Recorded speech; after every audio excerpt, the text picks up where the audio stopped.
ops. So I couldn't decide whether to do Death Stranding or King's Quest 6 today. And the original plan was to do King's Quest 6 because my old webcam died and I used the webcam for live 2D. When in doubt, may as well start by the shorter one. Yeah. And King's Quest 6 is not as long as Death Stranding. Death Stranding is actually going to be quite a bit of a ride. But it is worth it.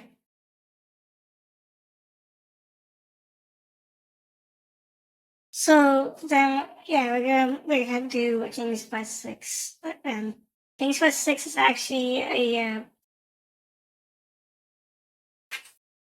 I didn't grow up on King's Quest 6, but it is a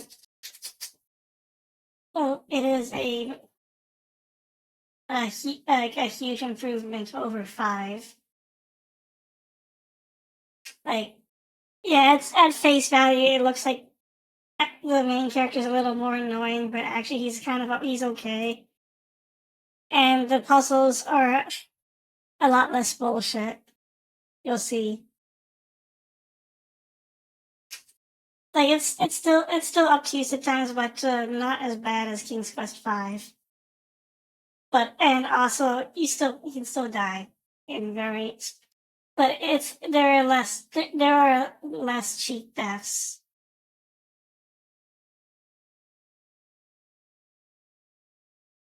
So I guess let's get started.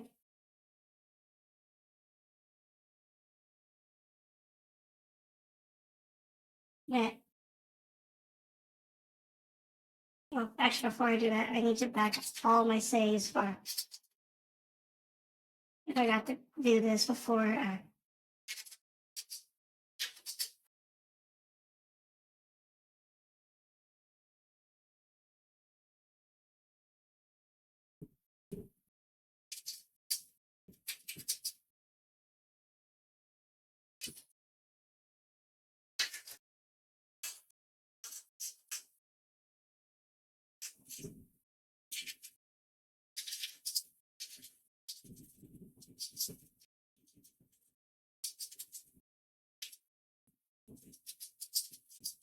Okay, there we go. Let's start a new game. Let's start King's Quest 6.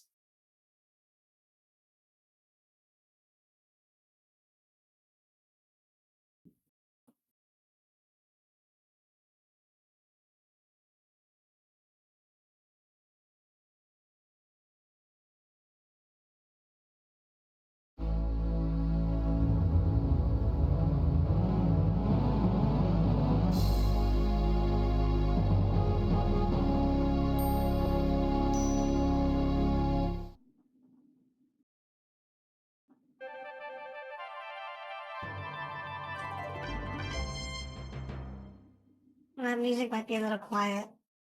Um,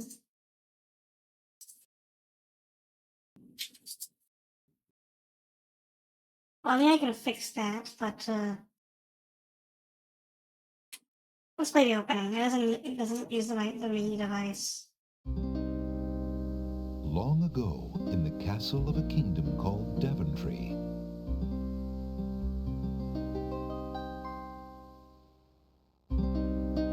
Alexander, here you are. Oh, you're still not thinking about Cosima, are you? I suppose I am. Son, it's been months. You've got to pull yourself together. After all, you only met her that once. I know. Have you discovered anything about the land of the Green Isles? No. No one's even heard of it. It's like she's just vanished. I wish I could help. Please try to think about something else, dear. I'll try, Mother.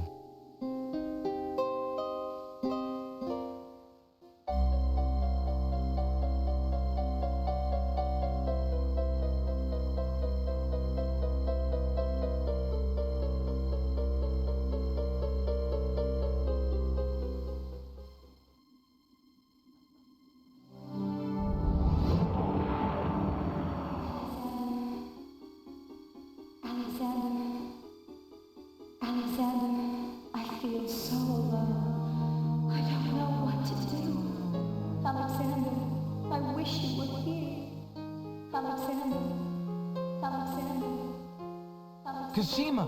Wait! Mother! Mother, come quick!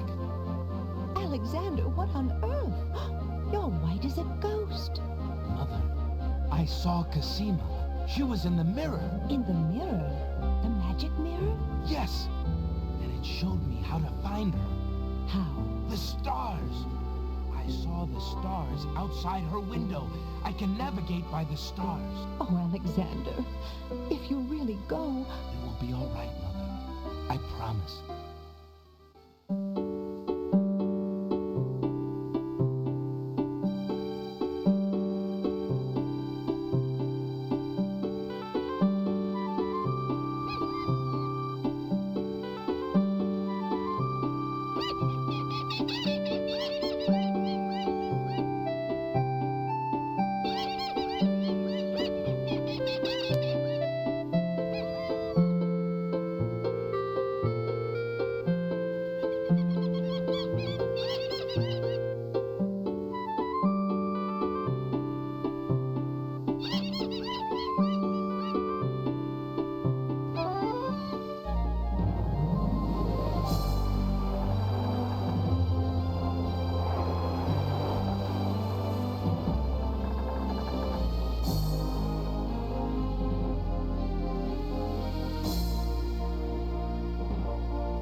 Prince Alexander sailed the known seas and beyond.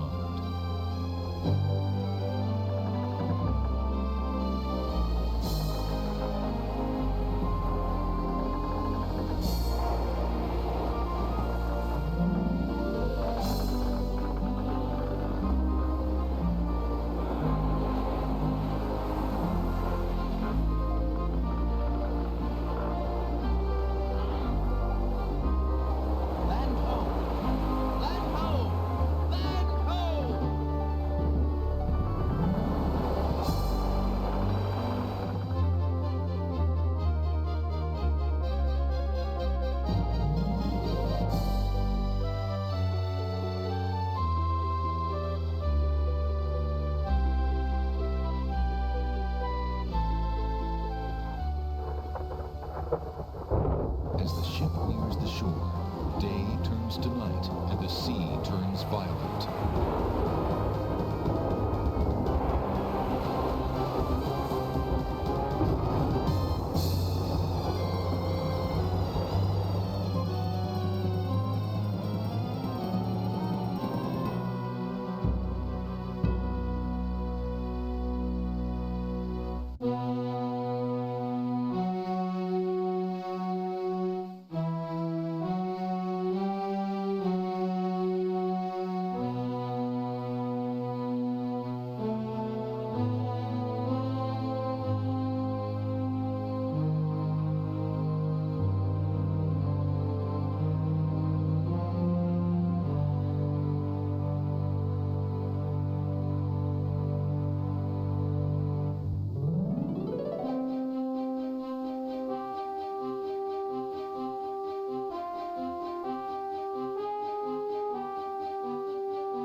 Alexander awakens to find himself on an unfamiliar beach.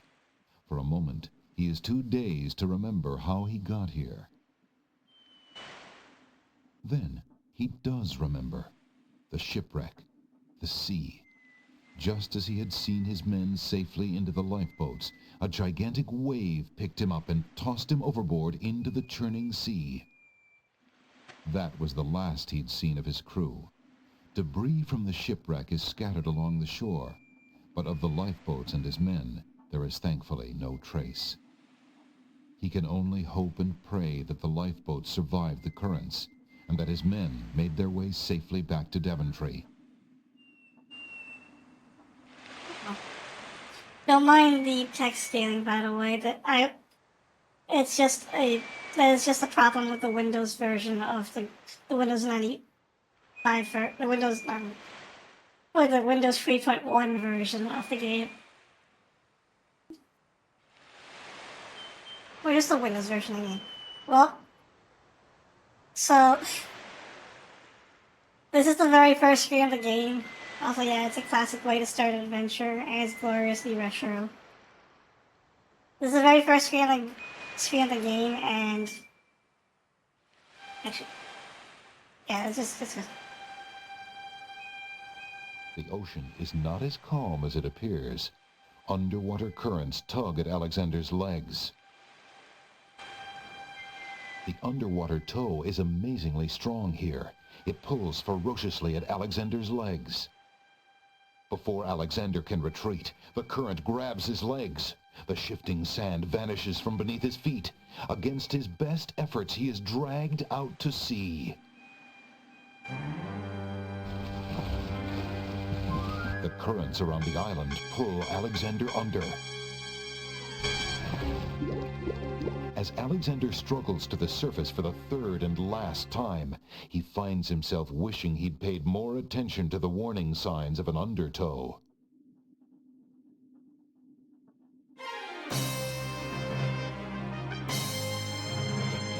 Only next. Nothing like getting swept off your feet. At least they give you a warning first. Yeah.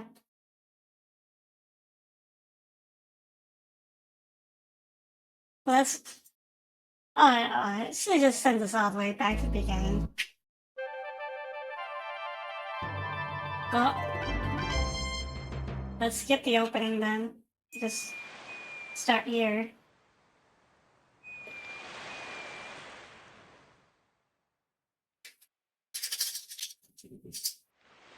So, this game is actually a big improvement over King's Quest V. First off, so it is fully voice acted, and this time they got. Okay, so King's Quest V. Actually, 1 second. I do not like how my mouth is opening really wide open. Sorry.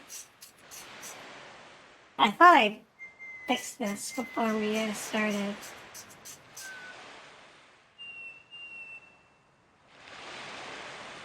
Testing 1, 2, 3. I'm shouldn't be doing it that way.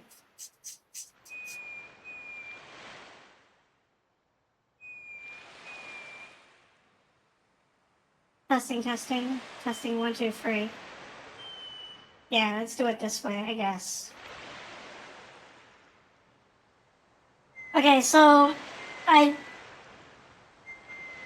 in King's Quest V, the voice acting was done in-house.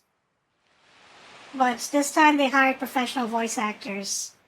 So Alexander is now voiced by, I think the same guy who voiced, the Beast in Beauty and the Beast from Disney's Beauty and the Beast. He doesn't sound like him, but apparently it's the same guy. And there are some other voice actors. Tony J, if you ever watched Reboot, Tony J's in this game. Tony J was the voice of Megabyte. And he has a very distinct voice. Unfortunately, Tony J's no longer with us, but his voice is great. You'll know it. You'll know it. What? Alexander picks up his royal insignia ring from the beach. But yeah, I can talk to anything on the thing. I can talk to anything. I don't know why. The plank seems bored and does not reply. Yeah, fuck you, narrator. Yes. Alexander pushes the plank to one side. A box has been partially buried under sand. Money may indeed talk, but the treasure box can't.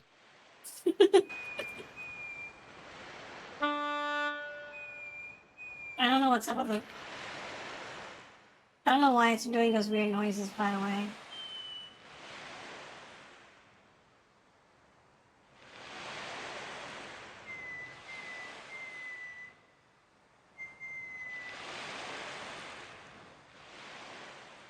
Alexander takes the coin and leaves the ruined box where it is.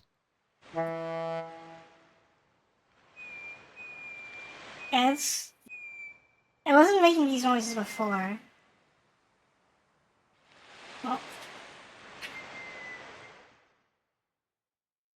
Okay. Last second, last second,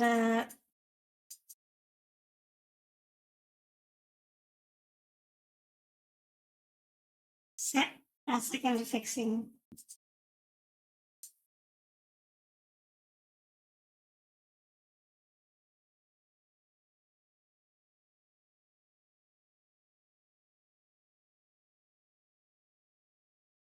It's probably because it thinks it's a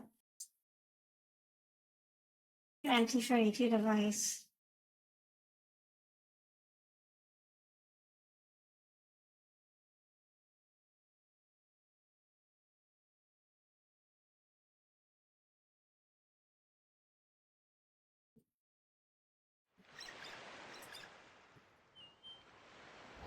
Alexander put a box.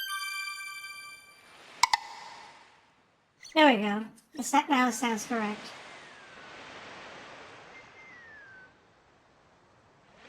Alexander takes the coin and leaves the ruined box where it is. The ring in the sand cannot talk. It's a very basic Alexander one. picks up After telling us the plank is bored.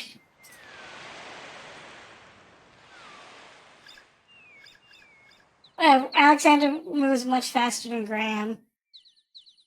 Which is, I guess it's not the one ring.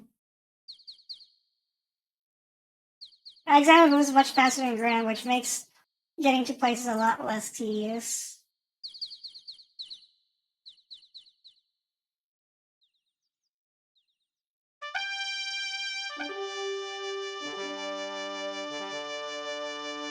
Alexander politely addresses the odd-looking guards at the castle doors, hoping to learn more about his predicament. Good day to you, guards. I was cast upon this island in a storm, and I'm a little confused about my location. Could you tell me what place this is and who lives in this castle? Hey, what is that you say? A castaway? A likely story. We haven't had any foreigners in this part since Alhazred arrived. Don't be so rude, Gruff. He's not asking for any secrets. You're standing on the Isle of the Crown, lad, and this is the Castle of the Crown. The royal family resides here. Rather, what's left of the royal family. The Isle of the Crown.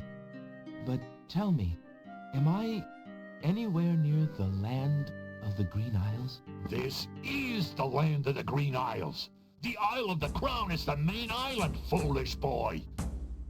Then Princess Cassima must live in this very castle. Aye, the princess is indeed our treasure jewel to God, and we consider it an honor. You remember, by the way, in King's Quest V, Princess Cassima was the female hostage in Mordek's castle.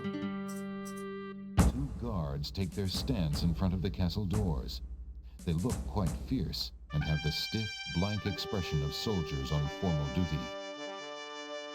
Two guards. The castle doors are firmly shut and bolted. Well, Alexander's ring is made of the purest gold and has the insignia of the royal family of Daventry on its face. We need to show them our ring so they know that we're royalty. Alexander decides to show his royal insignia ring to the Castle of the Crown Guards. With all of his papers lost in the shipwreck, it is the only possible calling card he can think of. Good day. I'm Prince Alexander of Daventry. I'm an acquaintance of Princess Cassima. If you could just inform her that I'm here, please. So everyone says. Let me just look at that ring. What does it say, Gruff? Kingdom of Daventry, Prince Alexander. Wait here while I go see what Captain Saladin thinks of this.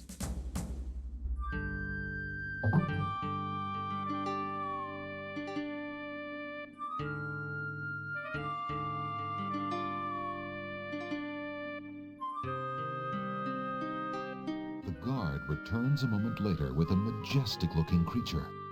Captain Saladin speaks with a voice that is gentle, but reflects a will of iron. Prince Alexander of Daventry, I presume. I'm afraid I'm unfamiliar with your country, but I'm sure Wazir Al-Hazred will want to meet you, if indeed you are a friend of the princess. Please, follow me. That's him. That was Megabyte.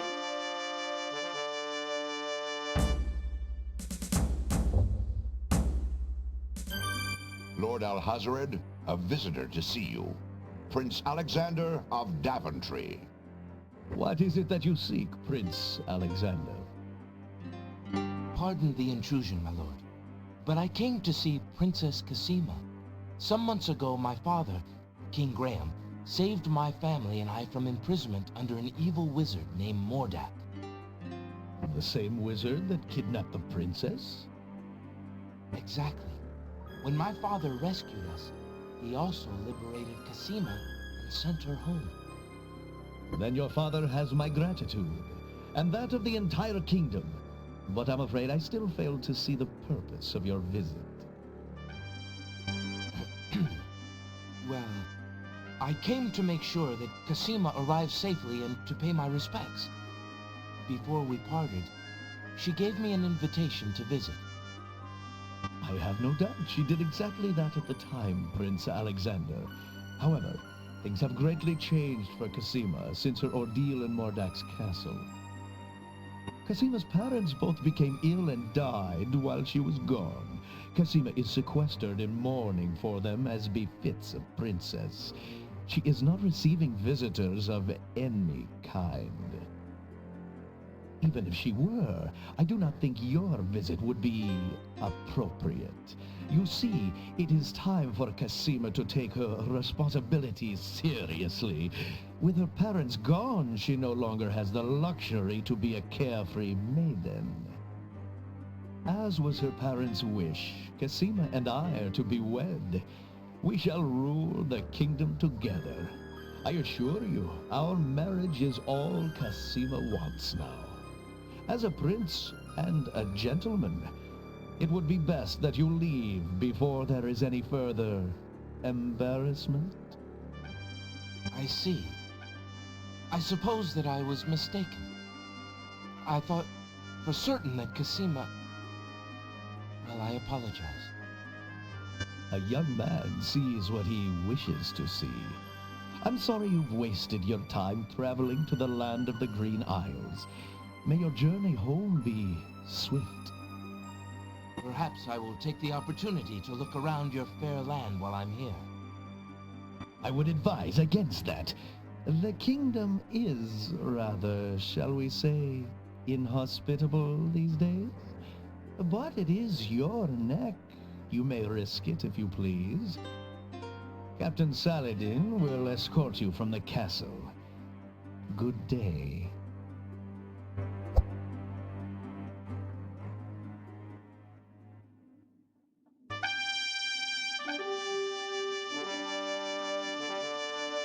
You have had your hearing with Wazir Al-Hazred. I trust you will respect his wishes and not return. I have been instructed not to let you into the castle again. Good day, my lord. Captain Saladin whispers something to the guard dogs at the castle gate, and they nod with understanding. Well, thanks for that, Tony J. Alexander has a feeling they won't be letting him into the castle again. Also, Prince Alexander, we heard your dad went on some kind of insane rambling shizzle adventure. Is he doing okay? If you want, I can do a full playthrough of that later. If I decide not to do the Death Stranding run yet. Anyway. The two guard dogs look quite firm in their resolution not to let Alexander anywhere near the castle.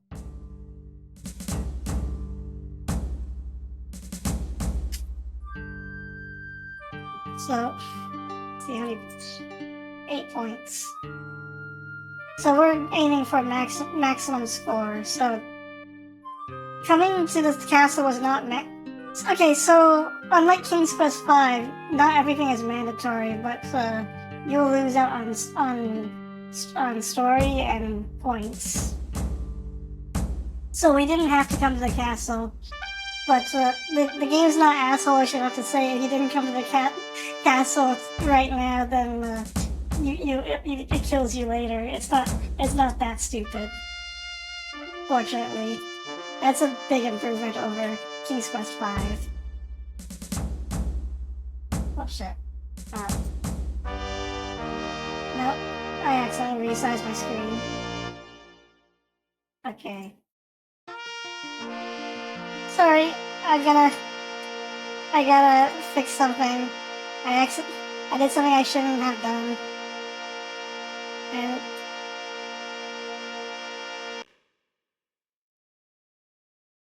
by this point, we're in the new Sierra where he killed a player because the elevator was recognized as cheat. Yes, it was.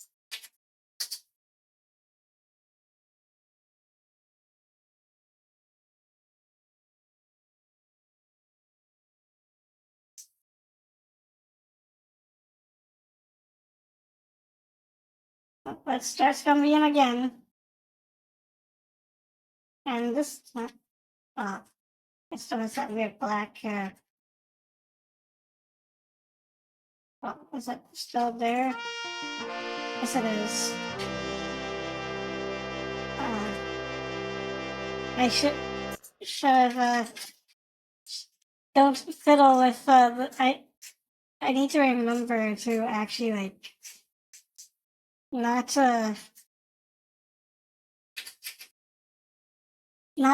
the not touch the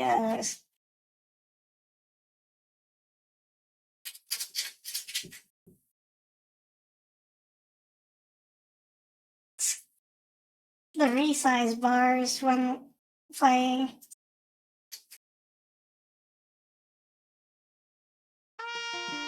Okay. Well, let's pretend the last 30 seconds didn't happen. So, we're obviously not welcome in the castle.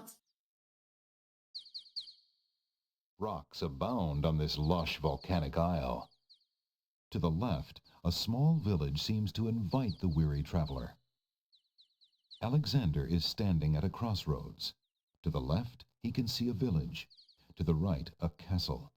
From the south come the sounds of the sea. Alright, let's, An old beggar is peddling his wares in the village. He offers a variety of lamps, all neatly lined up on a long pole.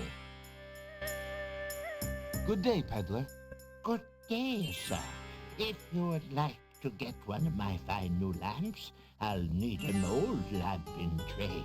Isn't it a rather bad business? Taking old lamps and giving new lamps in exchange? There's always a chance that I'll find a genie. If I had a genie, I'd be richer than a king. Besides, there's always a roaring business in antique luminaries. there are two stores here, the Ali's Books and the Pawn Shopper. The sign above the door says Ali's Books. The sign says Pawn Shop. Let's visit the pawn shop.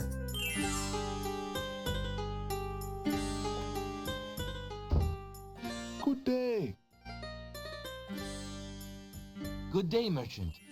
What can you tell me about the land of the Green Isles? I can tell you she is in a dark time. Without the ferry, communication between the islands has ground to a halt, and so nearly has my business. Why the long ages of peace have ended, and why the crown has not done something about it is beyond me. But then, I am a shopkeeper, not a politician, and can only hope for better days.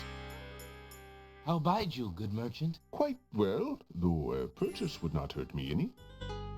Oh, we don't have any money, so Alexander feels we're just taking mint. an elegant little glass dish decorates the countertop. The dish is full of green mints offered for the enjoyment of the customer.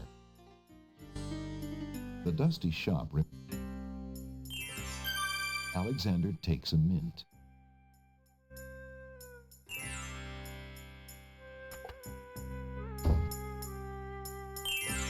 Let's go to Allie's books next. Hello. I will be right up. Now, what can I do for you? An old man occasionally steals sidelong glances at Alexander from under a concealing hood. This guy is totally not suspicious, so I'm gonna give him a mint. Would you care for a mint, stranger? Give it to me. Yum!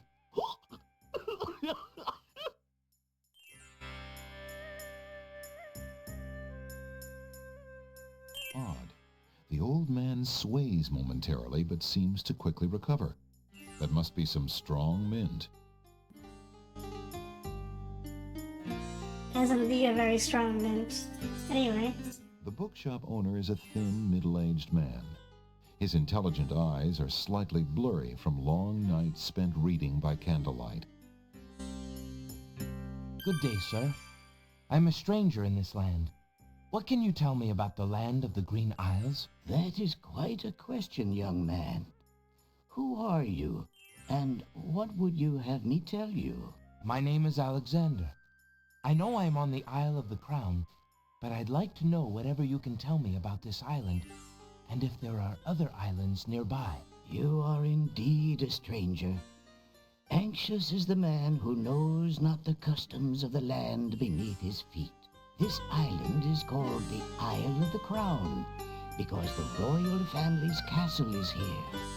Besides the castle, we also have this village, and the docks over to the west. There are at least 3 other islands. The Isle of the Sacred Mountain, the Isle of the Beast, and the Isle of Wonder. At least 3? Does no one know for certain? This is no ordinary land, Alexander. The land of the Green Isles has always been a place of vague boundaries, as if islands come and go. Legend speaks of a 4th island, an isle shrouded in mists. I myself have never seen it. Then, too, the land of the Green Isles is said to exist on the boundaries of this world and the next. Even darker places are reputed to be closer here than anywhere else in the world. That's quite a claim. Claim, yes, but probably just local superstition. We who live here on the Isle of the Crown, at least, sleep well enough at night. Those first 3 islands you mentioned, how might I learn more about them? Ideally, a young man seeking such knowledge would travel to their shores and learn about them firsthand. Meeting the leaders of each place would be helpful, naturally. Unfortunately, the ferry no longer runs between the islands. There has been much political unrest, and it has been too dangerous to travel for years. Perhaps the ferryman can tell you more. He has little enough to do these days, and if you haven't been there already, you might seek an audience at the castle. Thank you kindly, merchant, for all your good advice. Ah, but advice is free, Alexander. Making use of it costs much more.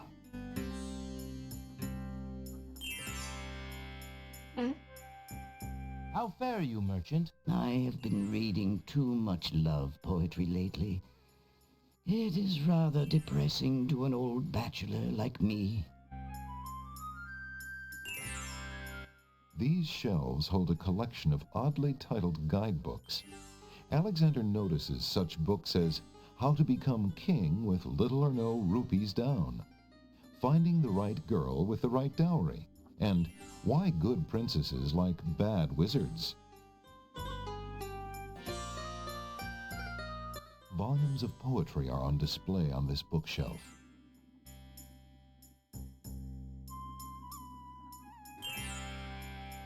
There's a small table near the door that bears a sign.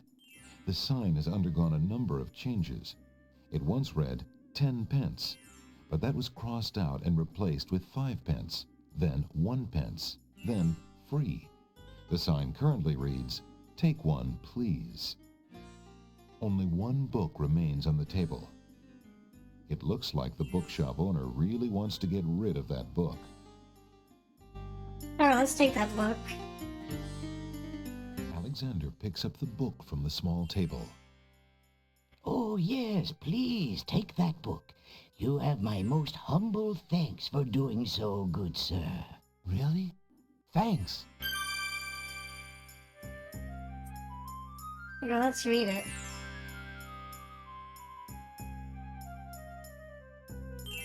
Alexander opens the bargain book and reads a paragraph at random. 2 dulcimers raised to the degree of 40 half-dulcimers, divided into equal parts by the third of a cackle of grouse geese, put over the result of 10 fine mackles, albeit small fine mackles, stretched over the total of 53 1/8 bottles of wild beast lard. Phew,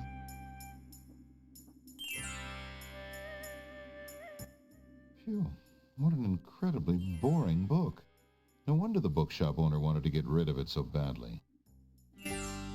You know, it's a very boring book if reading it makes you fall asleep. There's a book entitled The Changing Role of Court Entertainers Through the Ages on the small table in the reading area. It appears that some regular customer likes that book. Let's read this. Alexander rests his feet for a moment. Alexander picks up and leafs idly through a book called The Changing Role of Court Entertainers Through the Ages.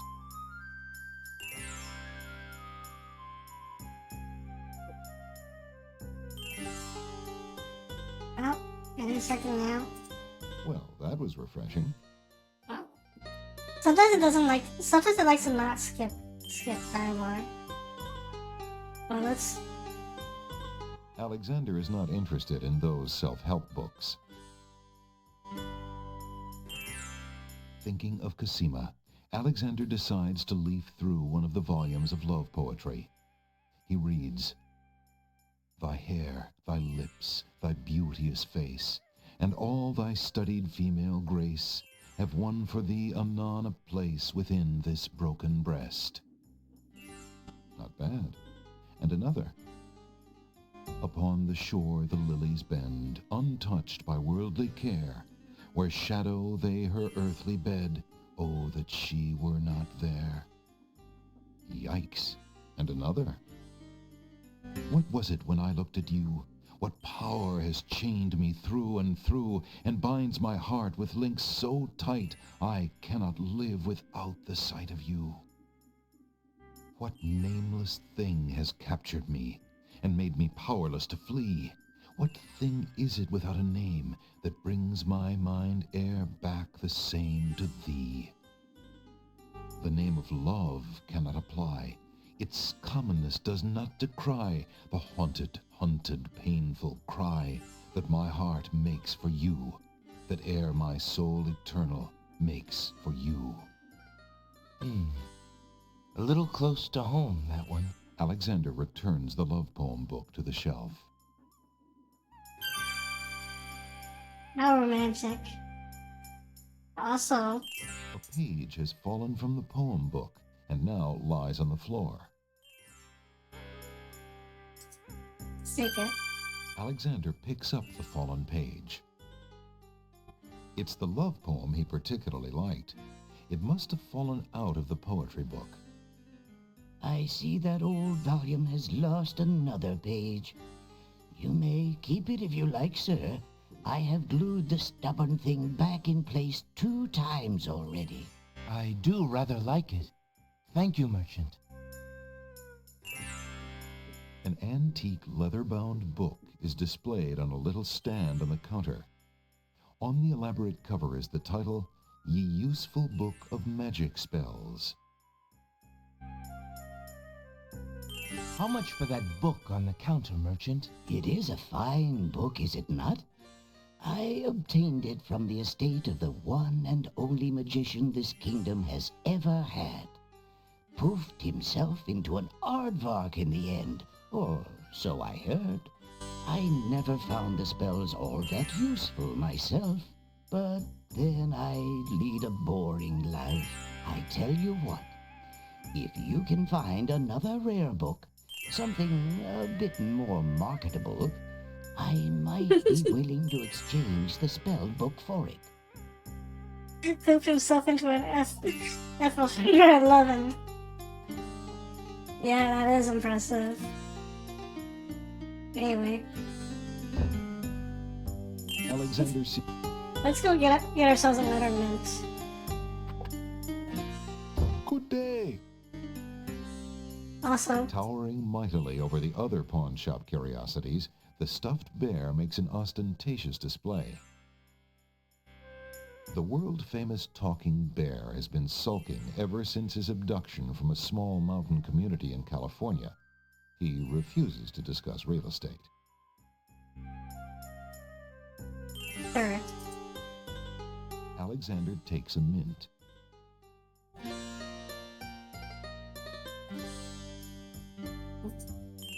Alexander is carrying a copper coin of Daventry. King Graham graces the front of the coin. So we want to buy some. We actually want to buy something Alexander. here, so we will take this coin. The pawn shop is already filled with curious things. Alexander would prefer not to leave his possessions behind unless he can make a good trade with the pawn shop owner. I have this copper coin. Is it of any value to you at all? Most interesting. I have never seen a Daventry coin before, but it is copper genuine enough. I might even find a buyer who is interested in foreign currency. The items on the front counter are the only things in the store that I can let go for the price of 1 copper. You may make your choice from there. Alexander looks at the items on the counter to make his selection. Let's take the nighting. Actually, let's look through these items first. I see you have noticed my mechanical nightingale.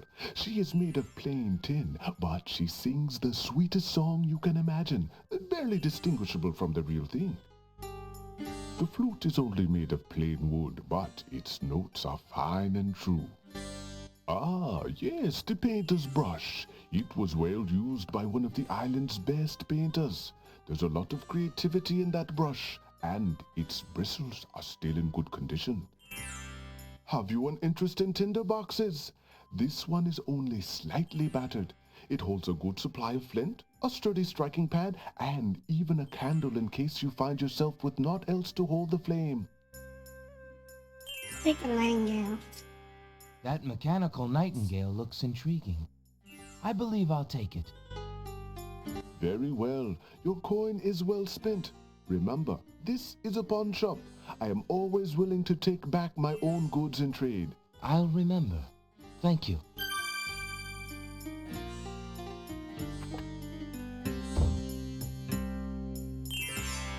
Anyway, both the bookkeeper and the pawn shop owner mentioned a ferryman, so let's go look for that ferryman.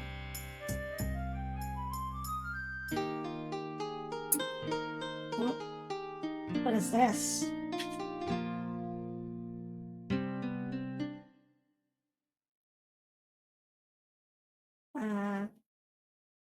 Should I just save on? Should I just save here? The girl Noel is too far away to hold a conversation with Alexander.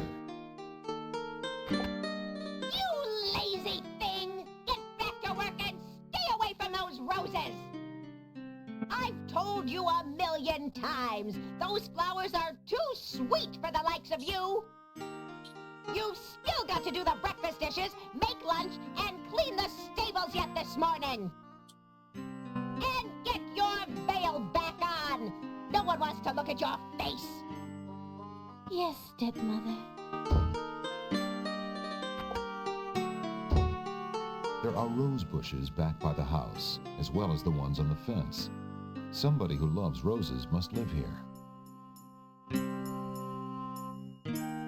That's a terrible parent, by the way. Anyway.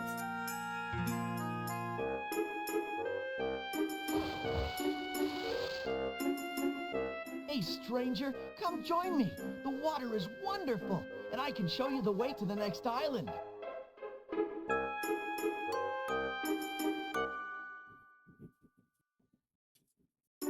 There's a weirdo here. A young boy is happily swimming in the sea off the docks. Good day. I'm Alexander. What are you doing in the sea? What does it look like I'm doing? I'm swimming. I mean, come join me. The water's wonderful. I can show you the way to the next island.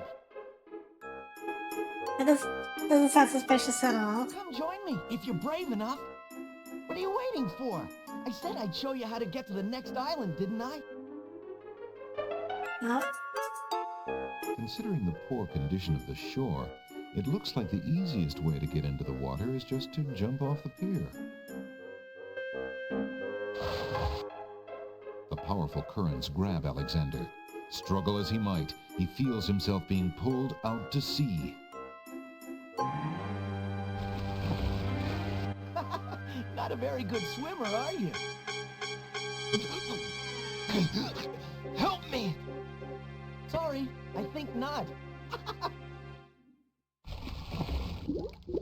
As his head submerges for the third time, Alexander finds himself pondering the wisdom of going out on a limb for a stranger.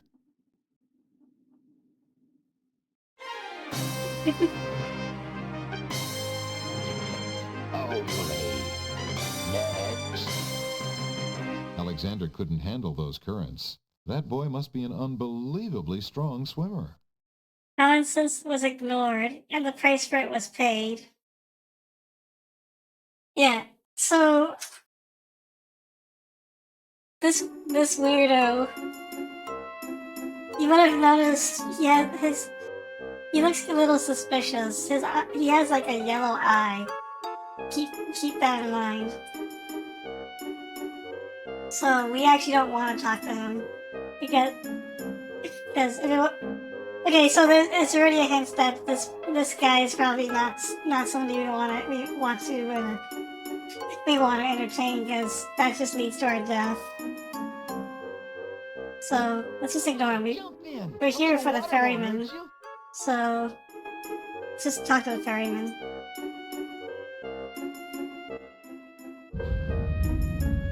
That's strange. The young boy in the water just disappeared. Oh well, perhaps he just dove under the water.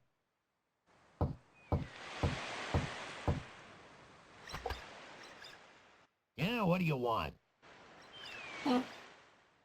Excuse me. My name is Alexander. The owner of the bookshop in the village told me you might be able to help me. I hear you used to run this ferry for the islands. I'd like to talk to you if you have a moment. You say old Allie sent you? I can't see why. The ferry's not running, you know. I understand. I'd just like to talk to you about the islands if you don't mind. Well, I guess it'd be all right if Allie sent you. Well, don't just stand there. Come on inside.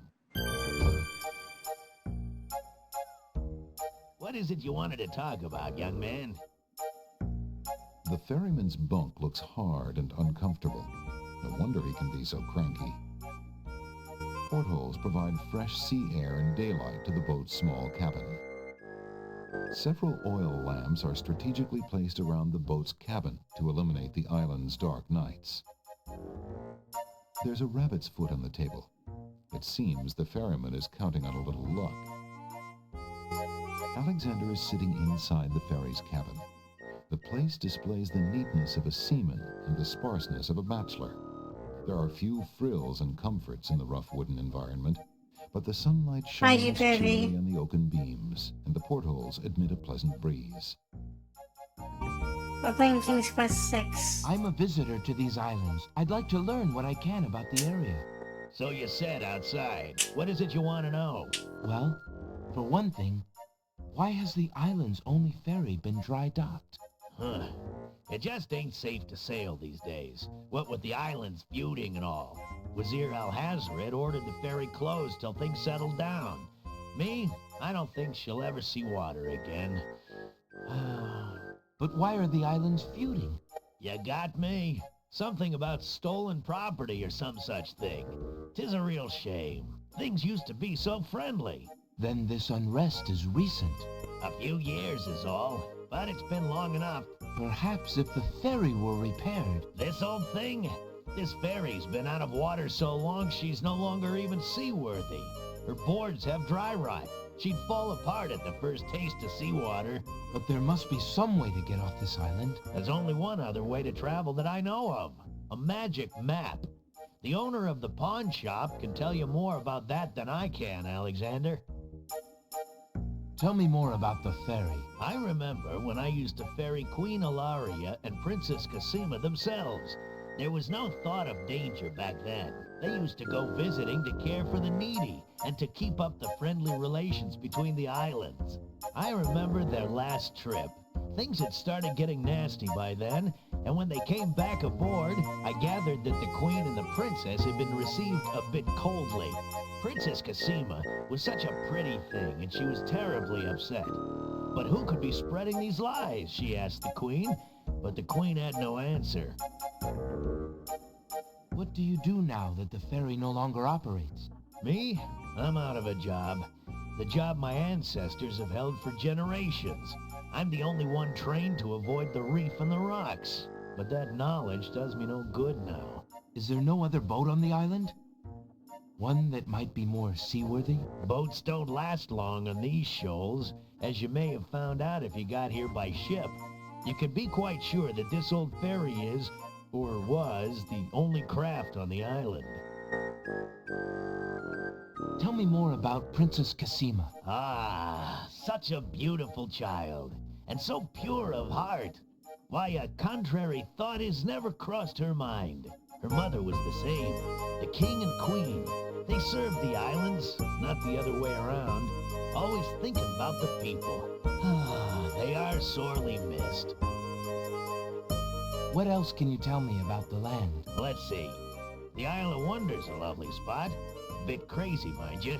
Gotta have a good sense of humor to enjoy a tour there.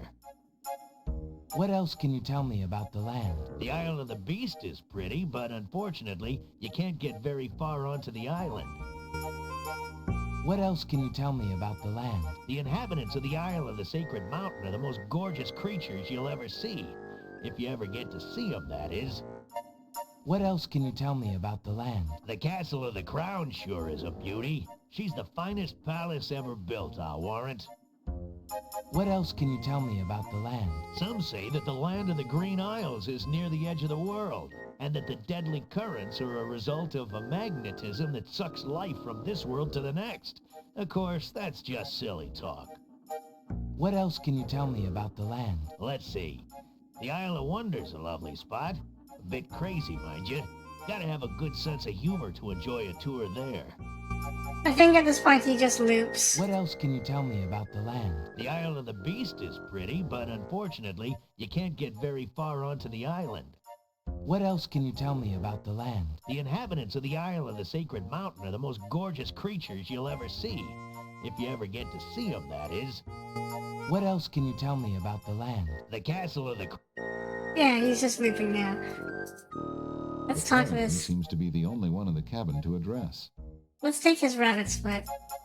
I see you have a rabbit's foot. Has it brought you much luck? As you can see, my luck's been out for some time now, despite that old charm. Why don't you take it with you?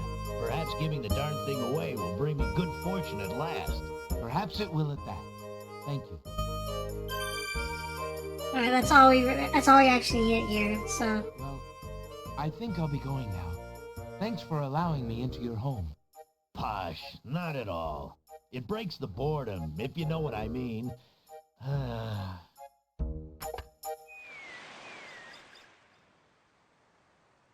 Anyway, we got ourselves the rabbit's foot. See how I'm doing on points. Oh.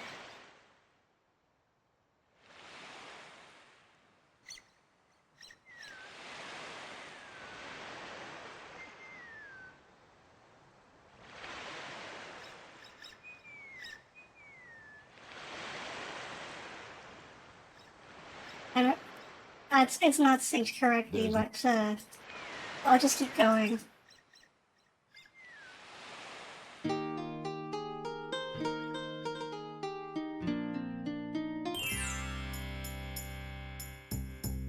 Let's go back into Allie's books. Good day again. How may I help you? An odd-looking man is reading in the stuffed chair. He wears a vest, balloon-style pants, and pointed shoes. There's something deliberately silly about the man, as though he were a performer of some sort. Well, let's talk to this. Let's talk to this guy. Good day, sir. Is there anything you can tell me about the land of the Green Isles? I'm sorry, but I have no time for idle conversation. I'm too worried about the princess.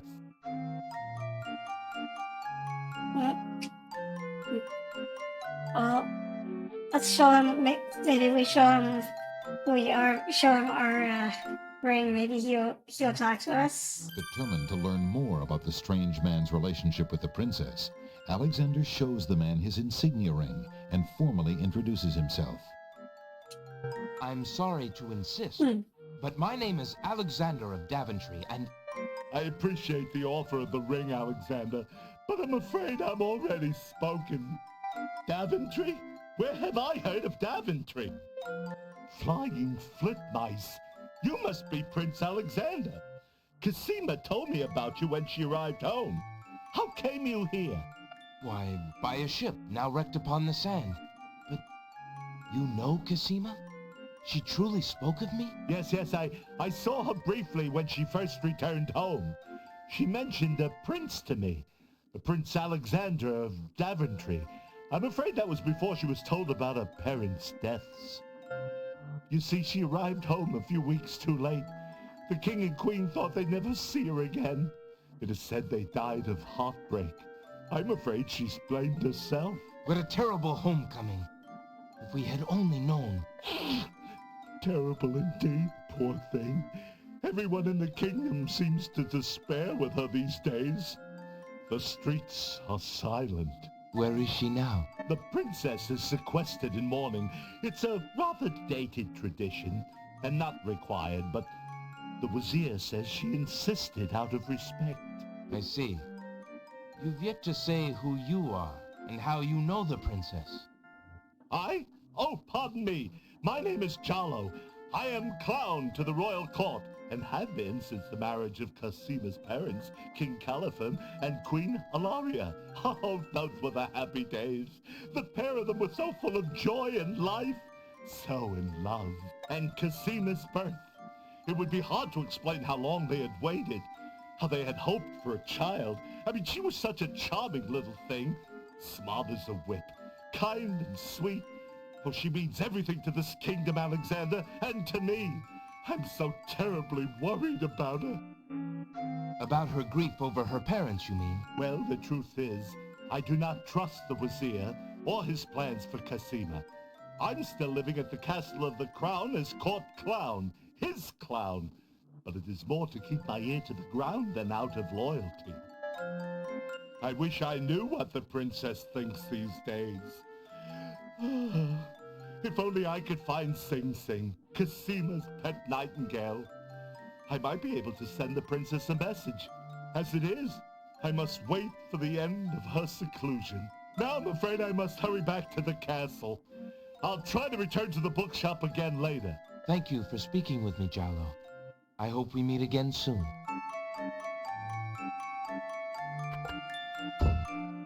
Well, we met Jalo. An evil vizier plotting to take over? Say it ain't so. Next I'll bet we'll learn he poisoned the princess's parents. You might be right, actually. So that was Jalo, and I know he sounds 10 times as annoying as Cedric, but actually he's a much better character. He actually does things. He's actually useful to the plot. So let's get out of here. Let's visit the pawn shop again. Good day.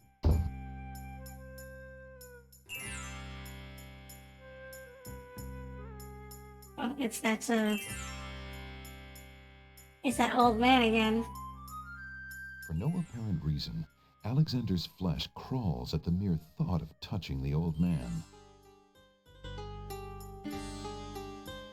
Excuse me, merchant, but the ferryman mentioned that you might have a magic map of the land of the Green Isles. Why, as a matter of fact, I do. I keep it under the counter. It's been gathering dust so long that I nearly forgot about it. It was quite a few years ago, you see. The estate of a wealthy wizard fell into my hands when he died. It was useless magical junk mostly, which reminds me, I've still got some things of his in the back that I need to dump out. Anyway, the magic map was the one true treasure in the lot. The wizard was quite old and feeble and had enchanted the map to aid in traveling. It is said that one need only desire to be on an island depicted on the map to find oneself there. It is a very valuable map, as you can imagine. Unfortunately, no one is interested in traveling these days. It is far too dangerous with the current state of the kingdom. What would you take for the map? I would normally want something magic in return, but since I am hardly overrun with prospective buyers, I would be willing to take anything of equal value in exchange.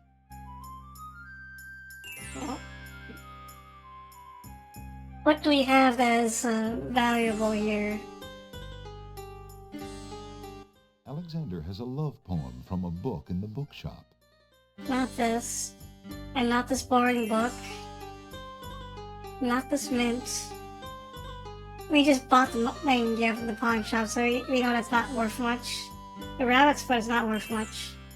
Alexander's ring is made of the purest gold and has the insignia of the royal family of Daventry on its face. Well, it looks like we're gonna have to part with this ring. Would you be willing to take my family ring in exchange for the magic map? Daventry, are you a king then? No, that's my father, King Graham. I'm just Alexander. Well, Prince Alex, she is a beautiful ring. Are you sure you can part with such a unique family heirloom? The ring does mean a lot to me. I didn't always have a family, you know. Still, it is only gold. There are more important things at stake now. Then you now own a magic map, Prince Alex. I will keep your ring out of sight for a few days. If you find anything else of great value in your travels, you can come back for your ring. I would hate to see it melted down for gold. Ah, and a warning about the map. It will only operate when you are out in the open and within sight of the sea. The limitation has something to do with the teleport spell ingredients. You might try the beach. Thank you. You are very kind, and I'll remember about the map.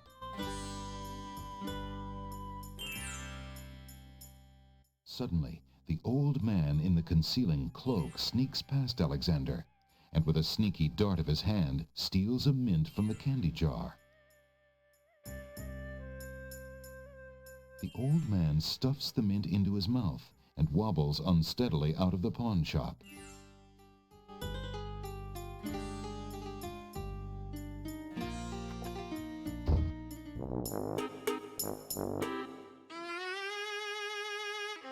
Master! I followed Prince Alexander as you wished. From the pawn shop owner, he just abstained, just reprieved. He just got a magic map. You fool! You've been eating those mints again! I ordered you to stop that! Yes. Master. Now, what is this about a magic map? With the map, Prince Alexander could travel anywhere as quickly, quickly as I can. I thought I took care of the only means of travel. By my scimitar, I can't have him stirring things up now. Get a hold of yourself and listen carefully, Shamir. Go to the other islands and tell them... Rolling glints in his eye.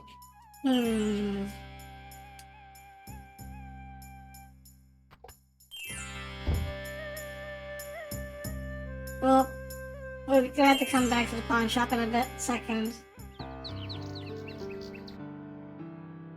Oh. What is this? A nightingale perches on a high branch of the tree. She sings the most beautiful song Alexander has ever heard.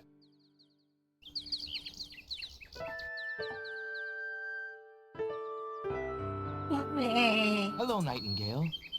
What a lovely tune you sing. The nightingale only looks at Alexander suspiciously and continues to sing.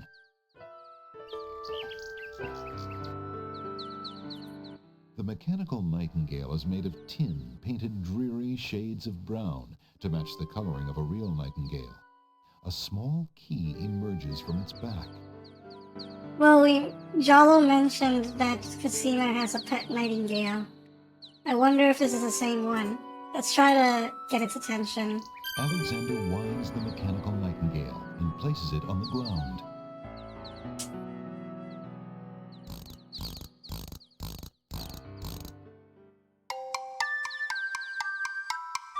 The mechanical nightingale sings a sweet, tinny tune. The real nightingale in the tree cocks her head and listens intently. The nightingale flies to a lower branch and looks at Alexander curiously, as if she were deciding that this human might not be so bad.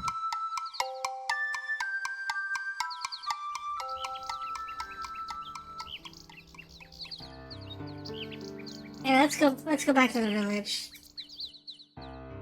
So we got the nightingale's attention, but we can't really do anything with it yet.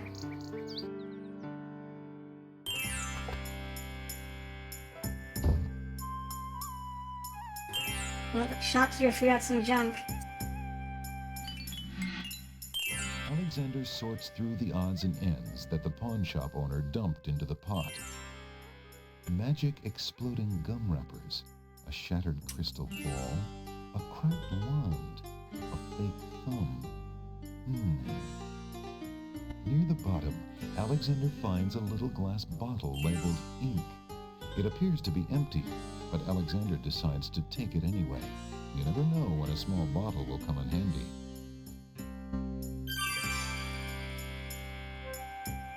Well, what is this ink bottle? Why is this ink bottle empty? Alexander's carrying a little ink bottle. It appears to be empty. Let's open it. Alexander shakes the bottle and imagines he hears a faint swishing sound, but decides he is mistaken. Alexander decides to open the empty ink bottle. It's stuck. It's... Whoa! The ink bottle isn't empty at all. It's full of invisible ink. Not very strong, but not bad.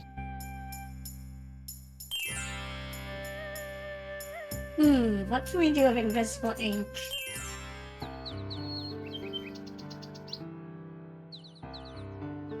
Anyway, we have to be on the beach to do anything. Let's see how many points I have right now. 34. Is that, Yes, I am on track. Right.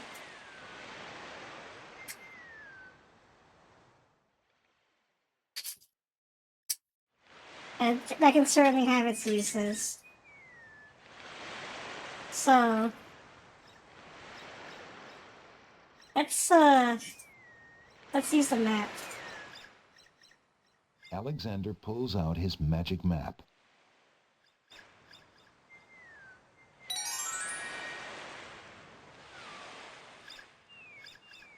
Let's go to the Isle of Wonder. Alexander feels a strange pulling sensation.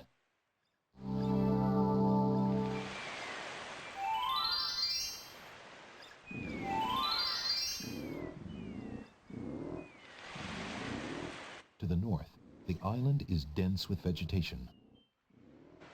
One of the oysters is sitting up in bed and doesn't look very happy. He seems to be the only one who can't sleep. In the oyster's mouth, Alexander can see a glint of white. The path wanders on its way without comment. Let's talk to the oyster. Why aren't you asleep like the other oysters? Oh, I'm so weary, but I can't sleep. I have a terrible ache in my mouth.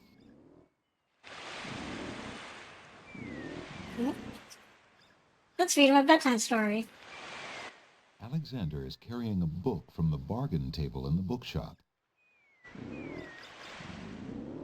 If you're having trouble sleeping, perhaps you'd like me to read to you. Hey, that would be great. 2 dulcimers raised to the degree of 40 half-dulcimers, divided into equal parts by the third of a cackle of grouse geese, put over the result of 10 fine mackles, albeit small fine mackles, stretched over the total of 53 1/8 bottles of wild beast lard. Alexander makes a grab for the pearl. Hey, you fixed my mouth. It feels great. The little oyster drifts into peaceful slumber with the rest of his oyster friends. Yeah, we also want to grab this, but whatever this thing is. Oyster. That's sweet. We put the oyster to sleep. We took a pearl out of his mouth. A string of letters floats in the water. The letters spell out, "Where are you going?" Alexander's heard of alphabet soup, but this is ridiculous. Let's make a grab for it. Alexander wades into the sea to get the strange object in the water. The ocean currents tug at Alexander's legs. That object is just a bit out of reach. Alexander wades deeper into the sea to get the strange object in the water. The underwater toe is amazingly strong here. It pulls ferociously at Alexander's legs. Before Alexander can retreat, the currents grab his legs. The shifting sand vanishes from beneath his feet. Against his best efforts, he is dragged out to sea. Grip. The currents around the island pull Alexander under. As Alexander struggles to the surface for the third and last time, he finds himself wishing he'd paid more attention to the warning signs of an undertow.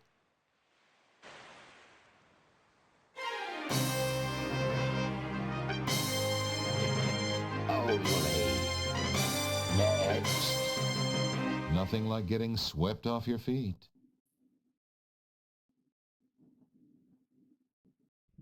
So, it's just out of reach. So, either we need something to pick it up, or we gotta wait for it to get close to shore before we can pick it up. And, oh, guess what? Alexander picks up the object floating in the water. It appears to be a string of letters. They say, "Where are you going?" Alexander decides to keep the odd sentence, even though it is incomplete. Anyway, let's go this way. Alexander hears someone coming. Uh-oh. I've fierce guards of the isle we be. Watch for a foreign man, said he, with ears and nose, tongue, hands, and eyes. Its nature cannot be disguised. If man it be, then man it dies. Old Tom Troll, smell your smell. Do that which you do so well. Let's. We don't have anything we can use. We can use to get out this one. So let's use the Alexander map. pulls out his magic map. Let's get out of here.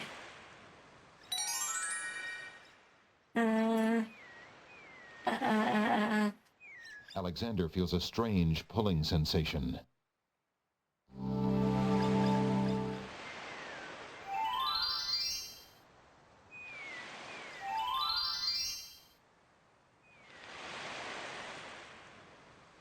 Well, we survived. So, in King's Quest 5, that would have been that would have been instant death. But yeah, we can escape this time. Alexander picks the flower and is startled by its hideously strong skunk-like odor. For a moment, he can smell nothing else. Colors of flame burst from the center of the incredibly stinky flower and drip onto its petals. The flower's appearance is as flamboyant as its smell. That is one nasty-ass flower.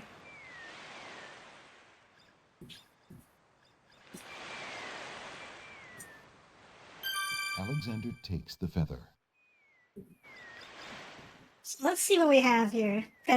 So there were 5 dwarves there, and each of the, if you pay attention while they were talking, they had exaggerated features, like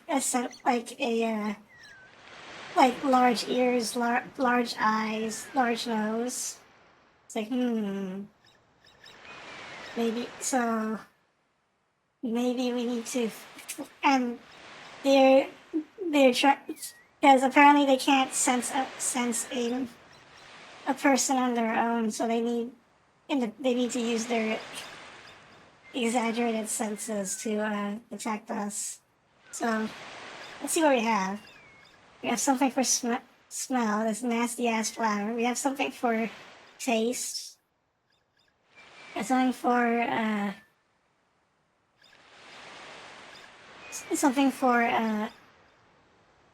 ears, for listening.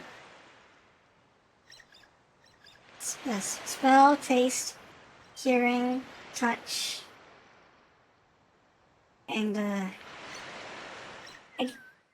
we might have everything now.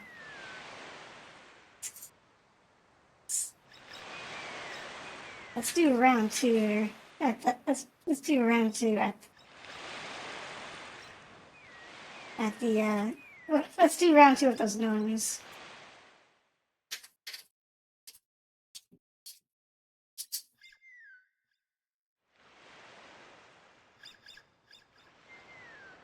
Alexander Yeah, pull out the magic map. Alexander feels a strange pulling sensation.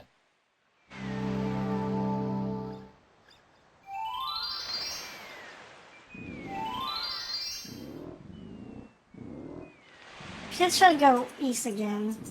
Alexander hears someone coming. That didn't work. I guess they show up no matter which direction I go. 5 fierce guards of the isle we be. Watch for a foreign man, said he, with ears and nose, tongue, hands, and eyes. Its nature cannot be disguised. If man it be, then man it dies. Old Tom Troll, smell your smell. Do that which you do so well.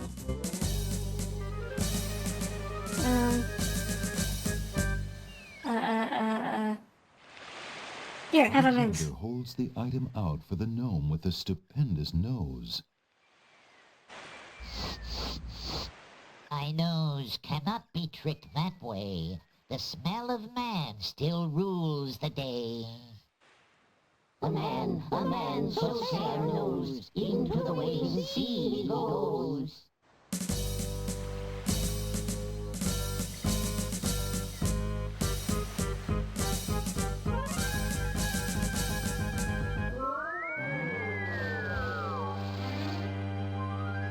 The gnomes toss Alexander too far out into the sea for him to get his footing.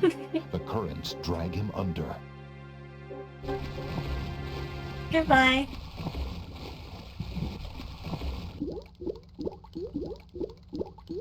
Rip again.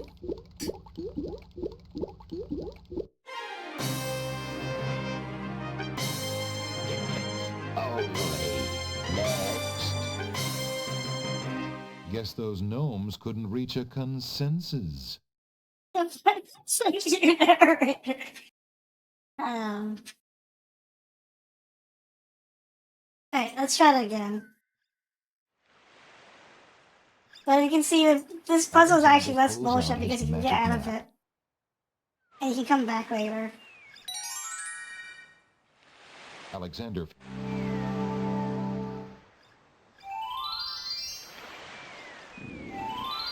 Well, let's try to do this properly now. It doesn't matter. By the way, it doesn't matter. Doesn't matter which. If you fail at any stage in that puzzle,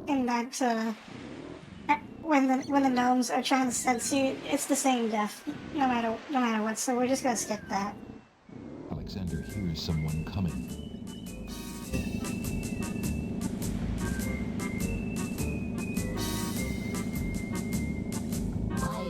Guards of the isle we be. Watch for a foreign man, said he, with ears and nose, tongue, hands, and eyes. Its nature cannot be disguised. If man it be, then man it dies. Old Tom Troll, smell your smell. Do that which you do so well. If you take too long, also they will sense you. Alexander holds the flower of stench out to the gnome with the jumbo nose. Tom Troll I am, that's all I'll be. My nose knows all on land and sea. A flower of stench has washed ashore. A flower 'tis all, and nothing more. He's got a runny nose. Listen, hark you, Rogalore, do your duty as you swore. With your ears, please us more.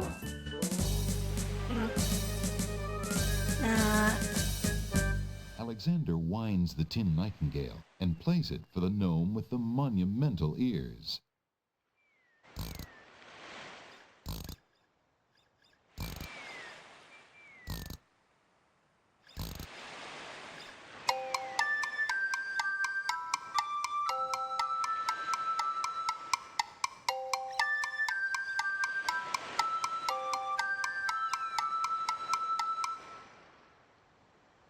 A nose is not a way to spy. My ears cannot be told a lie. A nightingale is all there be. No man is near, and so say me.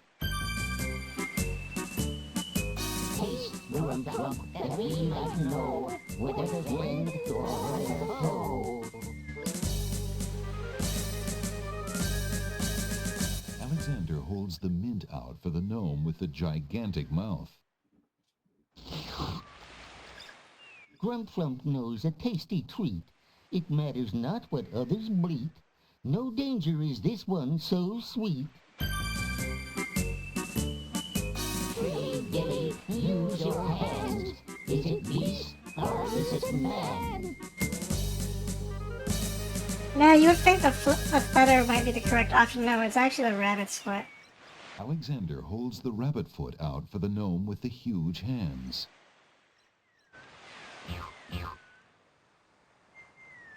Behold, you mad? What aileth thee? A bunny can't trill merrily. A hare does not at all taste sweet. A rabbit here is all we greet. Oh, Bill Batter, never fatter. Vision can resolve this matter. Look you now and end this chatter. Alexander pours the contents of the empty-looking ink bottle over himself.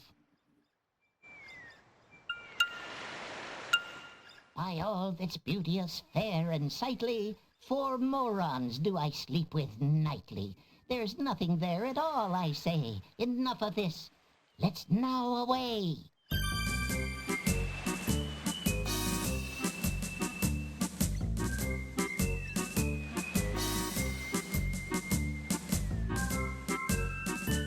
Alexander did it. He's fooled the guards. Well,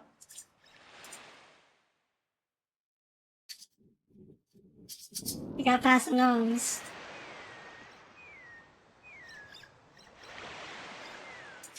Yeah, I have 51 points.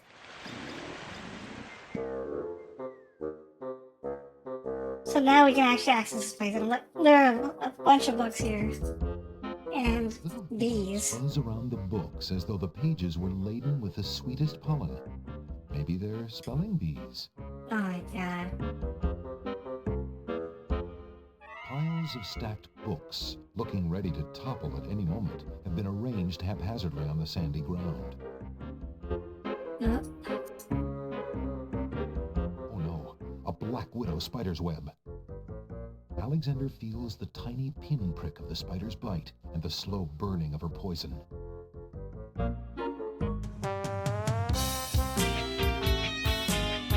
Next.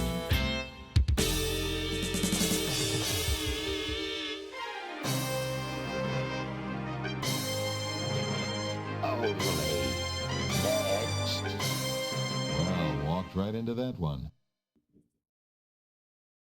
Yeah, there's still death everywhere. Wow. Hi, gorgeous. What a luscious-looking hunk of flesh you are. Thank you, I guess. Who are you? How charming of you to pretend not to know. I'm Black Widow, of course. The femme fatale of all femme fatales. Know what I mean? You know, I was just thinking it was time I found my 50th, another husband.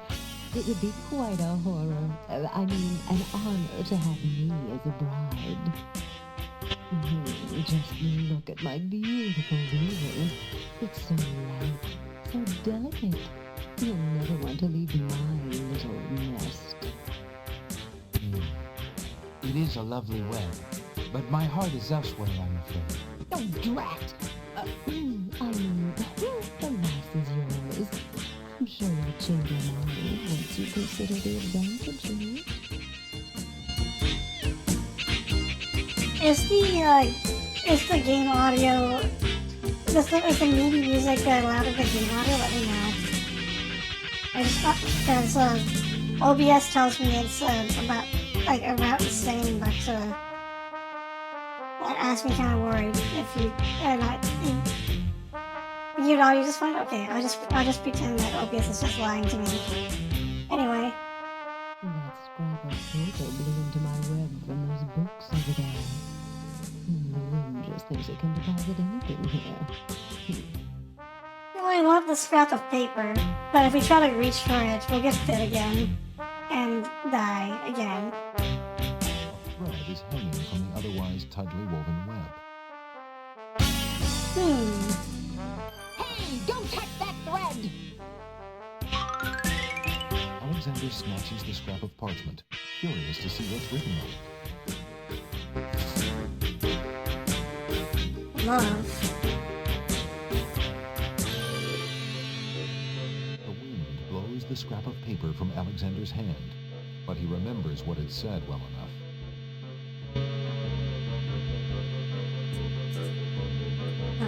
Instruments.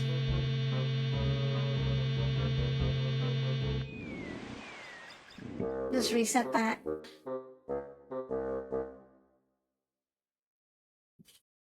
It's Black Widow.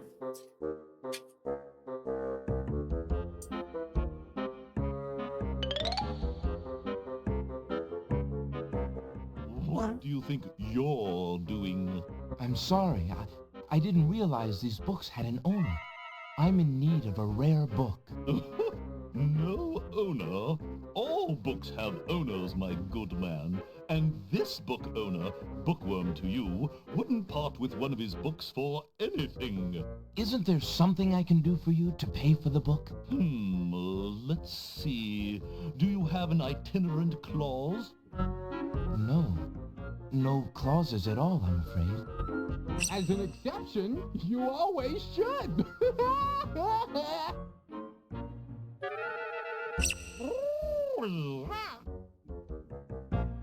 Don't mind oxymoron and diphthong. They're fairly limited grammatical principles, you know. Let's see. A marsh pig that does Texas? No. I'm afraid not. A dangling participle? I'm fresh out. A purple fiddle whacker? No, I don't think so. Sorry. An idiosyncrasy, perhaps? Afraid not. Ha! Then what good are you?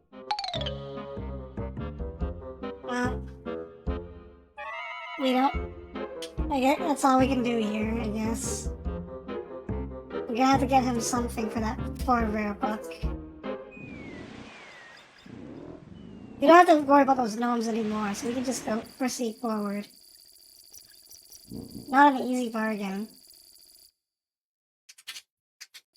Swamp. So...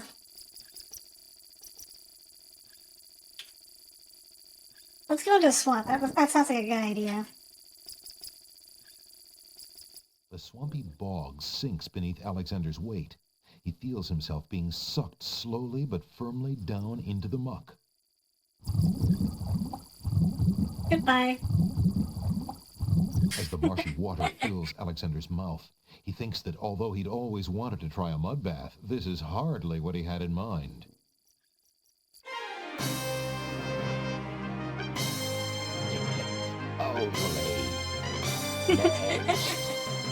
Do you ever get that sinking feeling? Shut up, narrator. Common sense failed once again.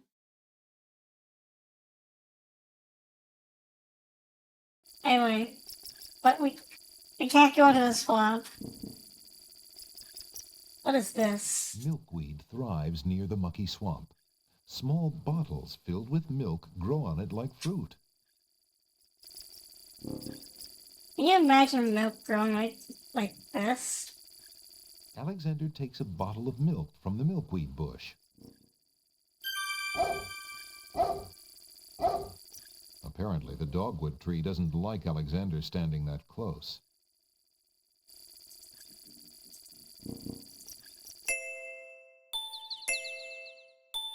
Alright, that's right, there is stuff here that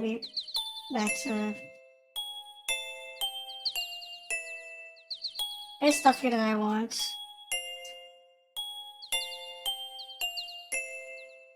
Well, I mean, I can't get this thing. I can't get that thing yet. Let's start with this thing. No, oops. Let's reload. Clinging vines climb the garden wall. Oh. What curious clinging vines are on this wall? We know we're fascinating, but no one ever visits us. We're lonely. That's too bad. We just want to be liked. We just want to be hugged.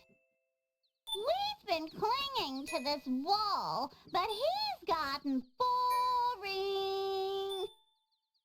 I see. Perhaps you should find a new place.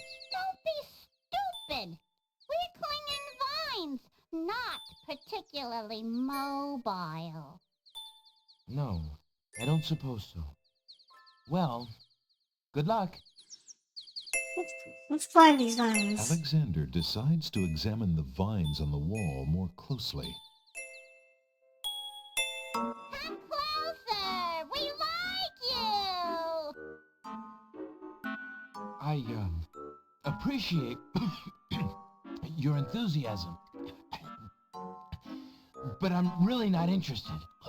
Don't leave us.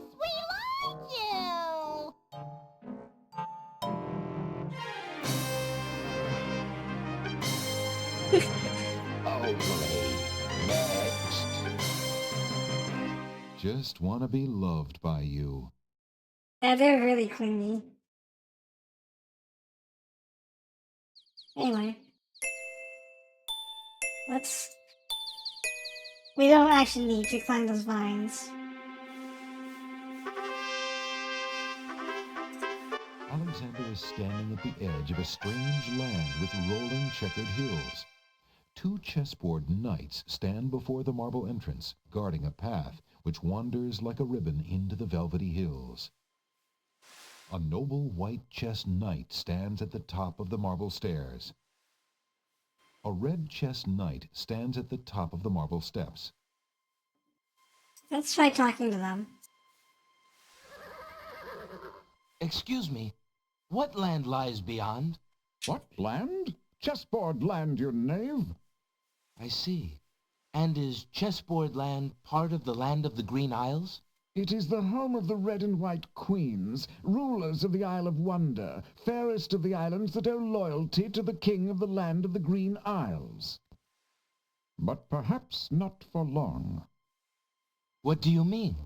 What is the purpose of unity with the great king and queen dead? The princess is worth serving, but the feud with the other isles is strong.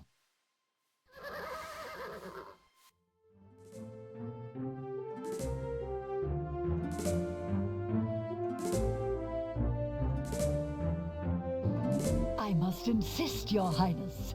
I shall send a lump of coal to the Vizier and the Princess as a present for their wedding, and that's the end of it. And I suppose you'll leave me with only this stupid spoiled egg to send, Your Highness? I want to impress the new king and queen of the realm as much as you do. As queen of this island, I have every right to that lump of coal. Who isn't queen of this isle? The lump of coal is in my possession, therefore I shall do as I please with it. Besides, there's nothing wrong with that spoiled egg. The egg, though delightfully spoiled, is not nearly so valuable as the lump of coal, and you know it. Your Highness always got to carry the singing stone. It's not fair that you get the coal, too. That doesn't count. The singing stone was stolen by that horrid beast. I shall get to keep the coal just because my stone was stolen. It wasn't your stone. It belonged to the Isle of Wonder treasury. Your Highness always thinks that everything is hers. Excuse me, my good man, but could you settle an argument for us? Which of us should get to carry the coal and which the egg? Remember, white is the color of deserving truth and virtue. Quiet, Your Highness, and let him make up his own mind. I, for one, shall be more proper, and not even mention the fact that red is the color of love. I'm sorry, Your Majesties. I'm partial to both red and white, but I'm afraid that I don't know how to solve your problem. One of you will just have to be gracious and allow the other the lump of coal. What a ridiculously stupid idea. Quite ludicrous. He was a lot of help, wasn't he? Oh, yes. Obviously a man of high intelligence.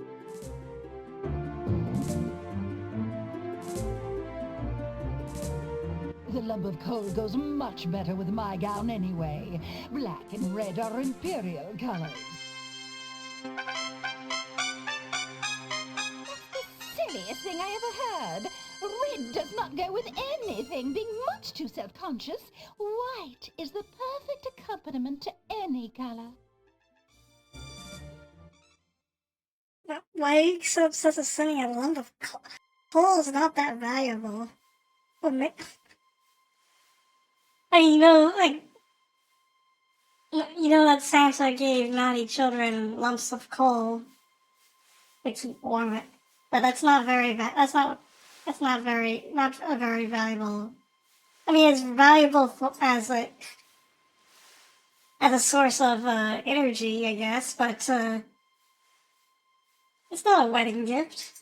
Anyway, let's take the Alexander scarf. picks up the Red Queen's scarf. Same rules apply. You pick up everything on the floor that you see.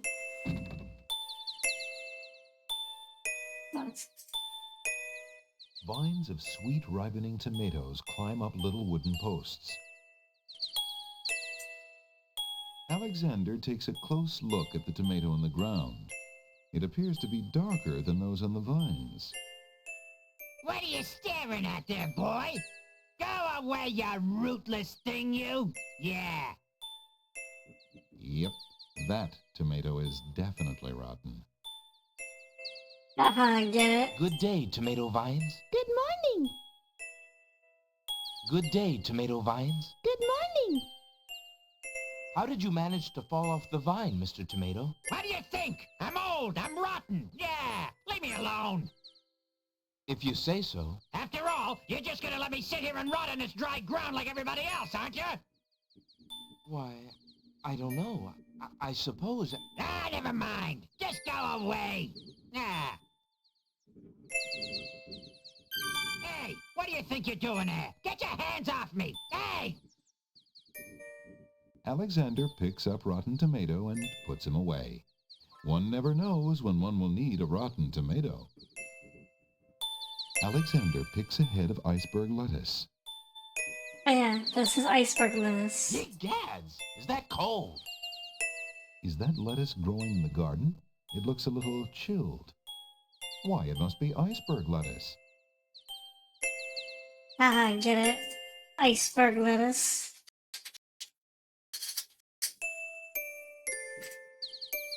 Anyway, you have to come back here later for stuff, but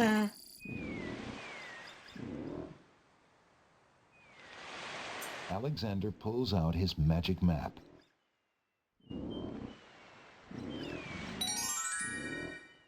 let's go to the Isle of the Beast. Alexander feels a strange pulling sensation.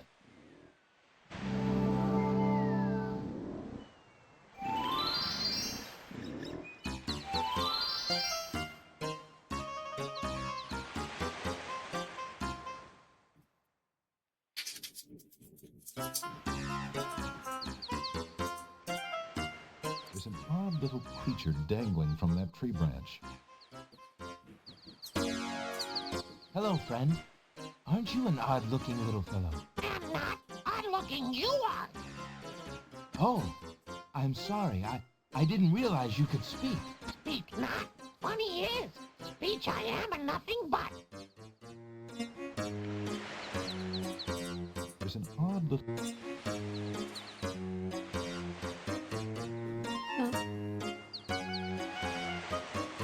Alexander doesn't want to do it.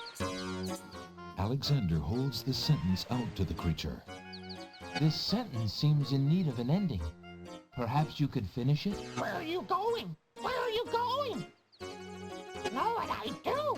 Where are you going to? Like you I do. Go I with you.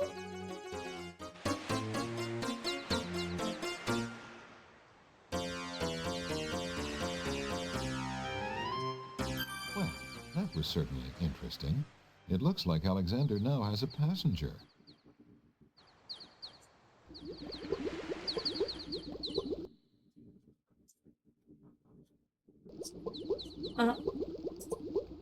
A pond lies across the path. The water boils as if over some magical flame. Let's cross it. Alexander decides to brave the boiling pond. And soon realizes a deep sympathy for soup vegetables as he learns the true meaning of being in a stew.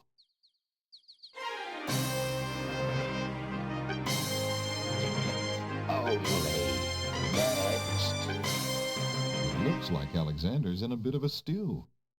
Your penny is always nice. A hot bath is also nice, but that one may be a little too much, so we have this iceberg lettuce. Hoping to cool down the boiling pond, Alexander throws in a head of iceberg lettuce. The pond's water slowly stops boiling, cooled by the ice. It still looks hot, but bearable. And we can cross it, I think. Alexander decides to brave the steaming pond. Ouch! Ow! Ooh, ooh, ooh, ouch! The pond is no longer boiling, but it's hardly bathwater. An old abandoned hunter's lamp is hanging on one of the trees. Alexander wonders who might have hunted in these dense woods. Let's take this lamp. Alexander takes the old hunter's lamp from the tree. As Alexander continues down the path, he gets the strange feeling that he's being watched. Come on over here and see what I'm doing with these flowers. Never mind that stone fella on top of the gate. He won't hurt you any. He's just there to scare you. That sounds friendly.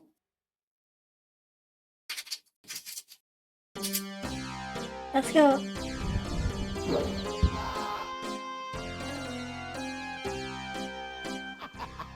Gotcha this time.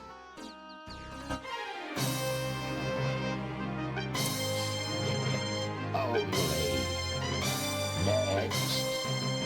That move was slightly erroneous. That was a bad one, narrator.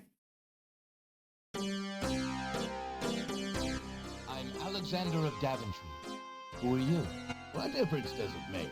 Just come on over here. I'll tell you my life history if you still want to hear it. He's got those suspicious yellow glints. Tell me.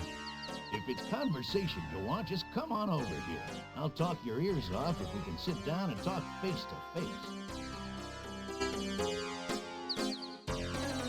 Tell me. If it's Well, we don't actually want to talk to that guy, so... There's nothing to do. A brick lies in the grass. It must have come from the old brick wall. Alexander picks up the brick. This is all we need from here. You aren't going to listen to me, are you? Well, we'll just see about that. That's odd. The gardener just disappeared.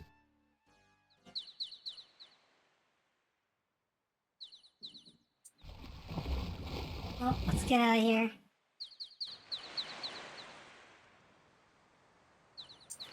So we got a... One end of the creature resembles a miniature dragon, while the other looks like a possum.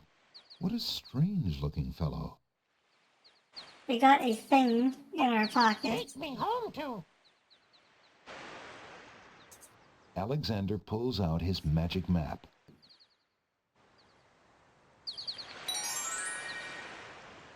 Alexander feels a strange pulling sensation.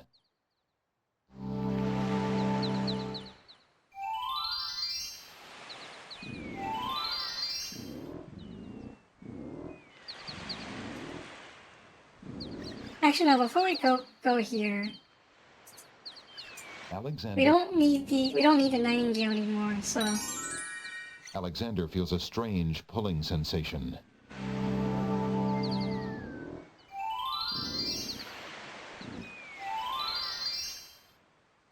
Just to save a bit of time. Let's head back to the village and trade in some of our stuff. Alexander doesn't remember that sign being on the wall before. He decides to take a closer look. It's a proclamation. It reads, "Citizens rejoice, announcing the royal wedding and coronation of Wazir Abdul al-Hazred and Princess Kasima. For reasons of security, the wedding will not be open to the public. Long live the new king and queen of the land of the Green Isles." Alexander feels his stomach turn at the thought of the dread event. If he doesn't do something soon, Kasima will be another man's wife. Get checked, Alexander. Anyway, long shot. Your candy dish is empty.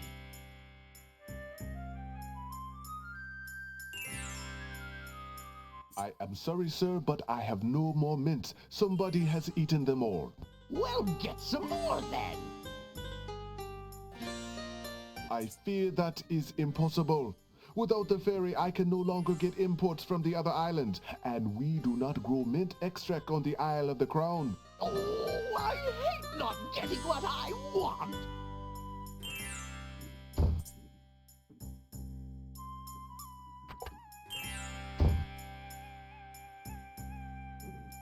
Well, that was weird. I found this large pearl. Might it be valuable enough to ransom back my family ring? I have never seen such a perfect pearl. Certainly you can have your ring back. Oh, I'm glad you didn't sell it. I'm a bit attached to it, I'm afraid. Of course you are. You would be cold-hearted if you felt any differently. I am happy to see a family heirloom back with its rightful owner. Anyway. Yeah, that pearl was actually very valuable. Let's trade in the Nightingale. Would you mind if I traded this in? Of course, Prince Alex. Please choose something in exchange for the items on the counter. Alexander looks closely at the items on the counter to make his selection.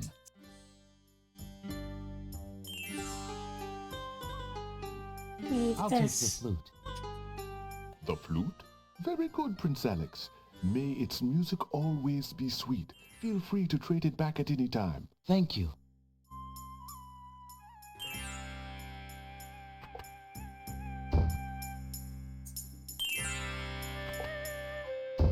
Jalo, how fare you? And what news have you from the castle? Prince Alex, how I fare is close to boiling. Have you seen the wedding proclamations around the village? I've heard rumors of the wedding, of course, but I didn't want to believe it, and I never thought it would be so soon. Cosima. Married. Oh, it is an unpleasant thing to swallow, friend. If only I knew Cosima wished it. Tell me about the Wazir, Jalo. The Wazir? Now there's a dangerous subject.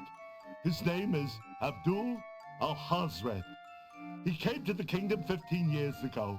The king was fascinated by his knowledge and his fine-sounding ideas.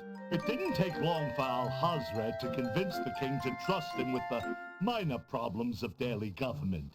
You see, Caliph had a wife and a new daughter he wanted to spend time with. Al-Hazred became Wazir. And now? Well, he's had his eye on Cosima ever since she was a young girl. And she is the only thing between him and the throne. Do you think he means to harm her? Oh, I honestly don't know. I think he'd rather keep her as wife. But whatever his plans for the princess, he will use her to his best advantage. That's his way. Perhaps he has charmed her. Perhaps she cares for him now. The Wazir is capable of anything. And Cosima must be vulnerable and lonely right now.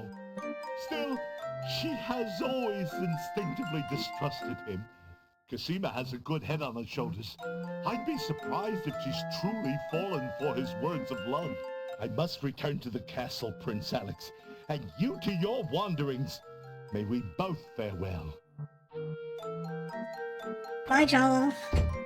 I'm doing things a little bit out of order, but you don't have to do things in exact order as long as you get everything. As long as you get everything.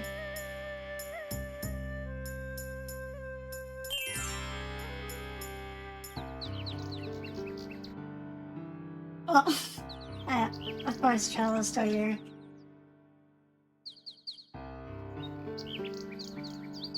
Goodbye.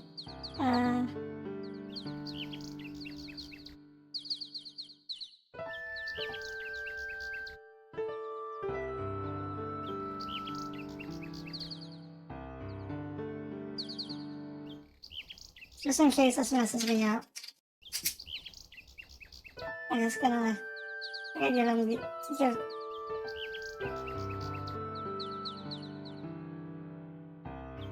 So...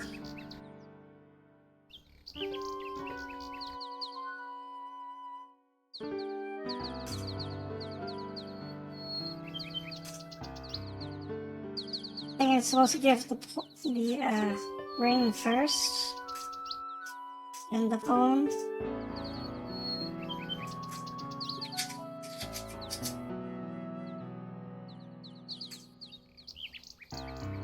Yeah, the ring first. Alexander holds out his insignia ring to the nightingale, hoping she perhaps is the nightingale that Jalo spoke of, and that she might be able to take the ring to Cosima. The ring is the one thing he has that might alert Cosima to his presence on the Isles.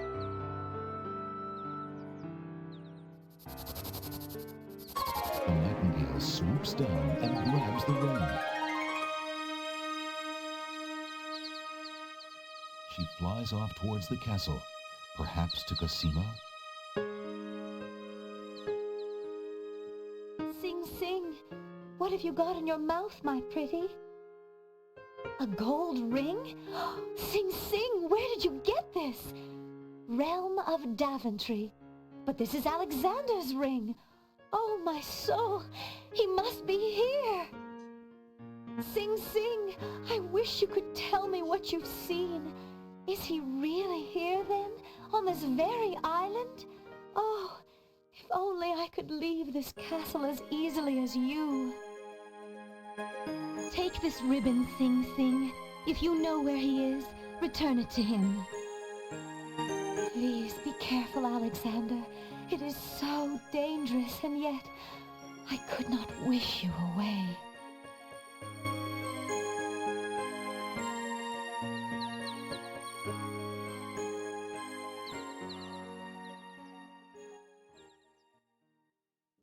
The little bird makes a delivery.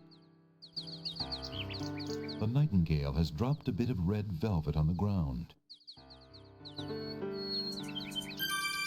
It's a red velvet hair ribbon. Could it be? Could it possibly belong to Cosima herself? Or am I merely wishing it were so? Oh. The lady's hair ribbon is made of the finest red velvet. A long strand of black hair is caught in the ribbon. Alexander examines the red ribbon and finds a strand of long black hair. We have a piece of black hair in our inventory. We'll have a use for it later.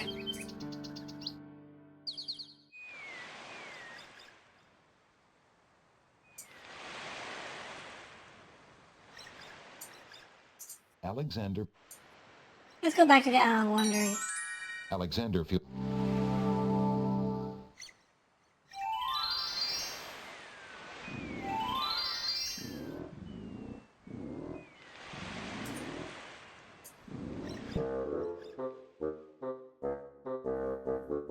So this guy was asking for a thing.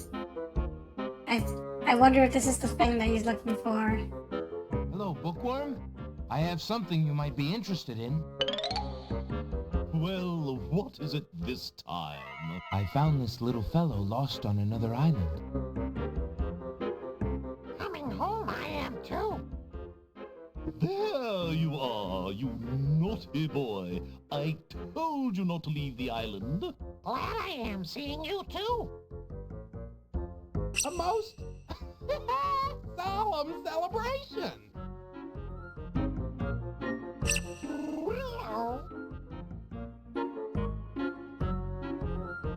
So, you found my dangling participle. I suppose I'll have to give you something. Let's see now. Was it a rare book you wanted? Yes, sir. Well, then none of these will do. They've been sitting in the sun far too long and must be well cooked by now. This one is far more rare. A delicious little tidbit. Thanks. Let's look at what he gave us. Alexander is carrying a rare book from the bookworm. The words in the binding are very faint. The something something riddle book. Alexander opens the rare book and looks inside.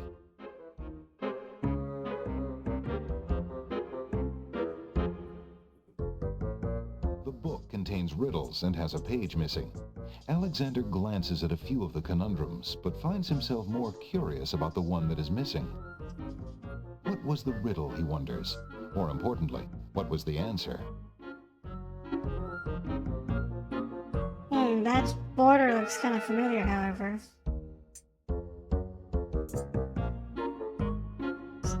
At 76 points. So this book was a riddle book. I wonder what we can do with this book. Anyway.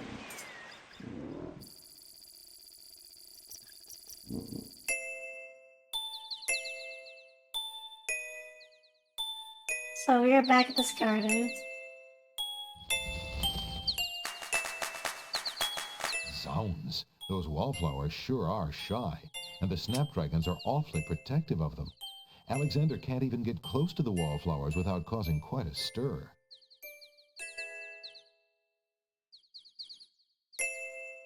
Well, these flowers I don't think are dangerous. I've never been killed by them. I've never seen a video of being killed by them. But let's try to take this hole in the wall. Alexander decides to pick up the hole in the wall. A hole in the wall could be a very useful thing.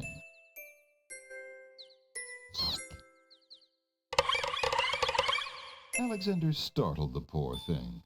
It's run off to hide behind the wallflowers. It's a hole in the wall. Alexander must have startled the hole in the wall because it's taken cover behind the wallflowers.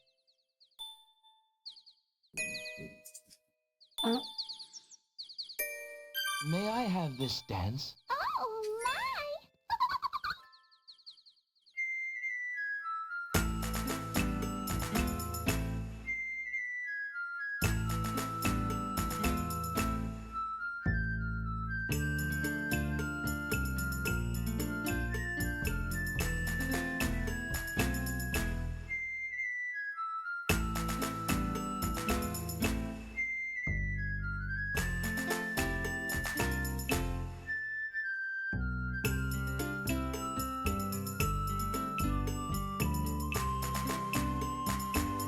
Alexander stops playing the flute, but the wallflowers and snapdragons continue to dance, caught up in the music and oblivious to everything around them.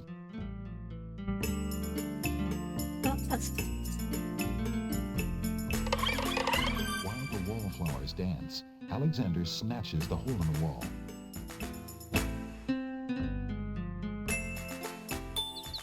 The hole in the wall has 4 legs and a curly tail.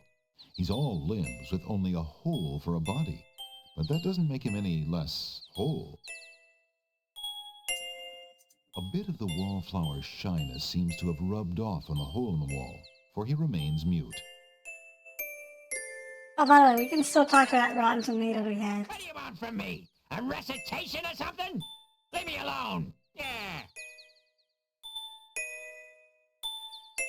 Anyway, I think that's everything we need to do here.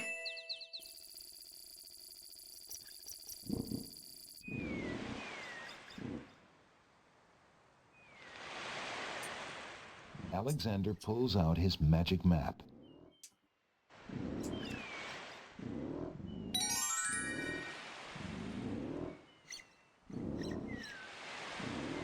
Alexander feels a strange pulling sensation.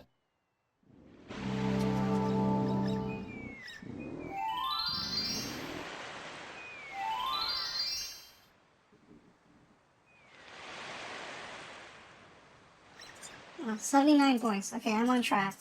Even though I went off script a little bit. Well, let's head back to town again. Hello. I will be right up. Now, what can I do for you? Let's give him the rare book. There's no reason to... I found this rare book, and I thought of your offer. Very interesting. Oh, it is a wonderful riddle book. Riddles are much more marketable than spells these days. I guess people believe more in mirth than in magic. Here is the spell book you wanted, and a fair trade it is, I must say. Enjoy it. I certainly hope so. We shall see how rusty my spell casting truly is.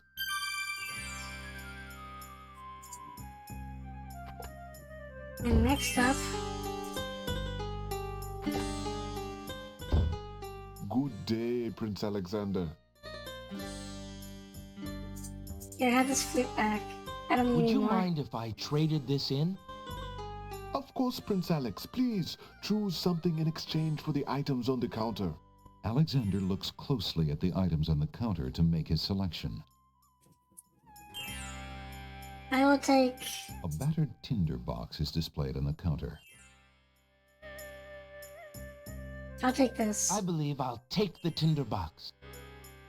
Very good, Prince Alex. Enjoy your tinderbox and bring it back anytime. Thank you.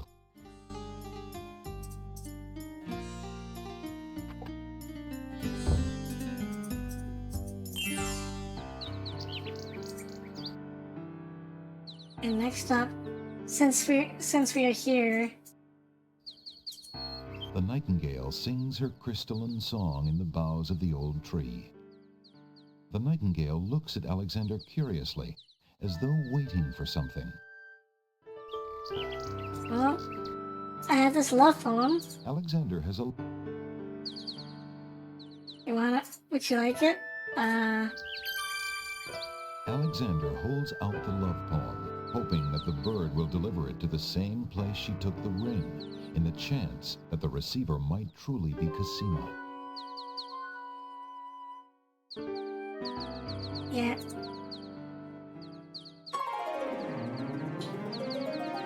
The nightingale swoops down, grabs the love poem, and takes it towards the castle.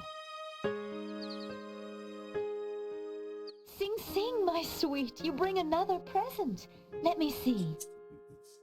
It is a poem, Sing Sing. What was it when I looked at you? What power has chained me through and through, and binds my heart with links so tight, I cannot live without the sight of you. Oh, Alexander. I was hoping he'd return to you. Take this to him while he waits. Hurry, my fleet one. These are live action actors, by the way, apparently. Just...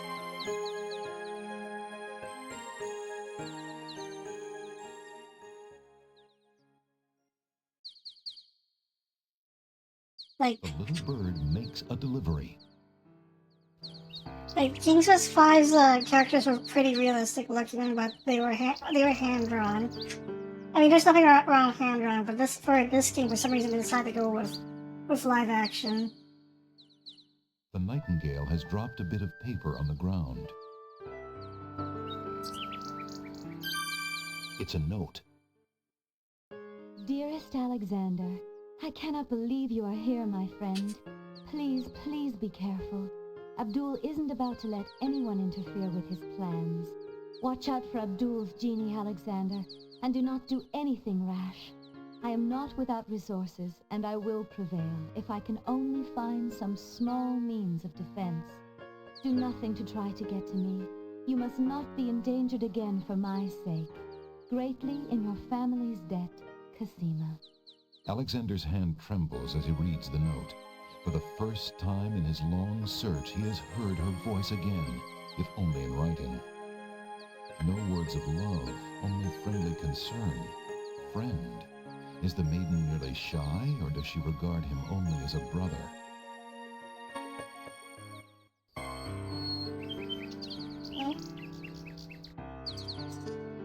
Alexander, are you that lovesick?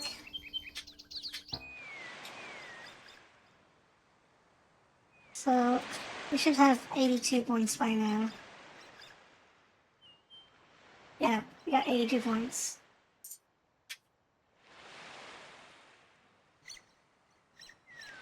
Alexander pulls out his magic map. And I think I have everything I need for this next thing. Alexander feels a strange pulling sensation.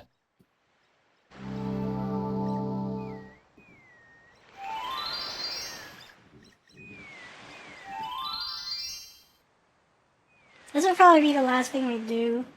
I don't. And so this is copy protection, by the way. This is as far as you can get in the game. This is how far you can get in the game before you need the game's manual to actually like progress. Because these puzzles require you to actually refer to the manual, and that's how they get you.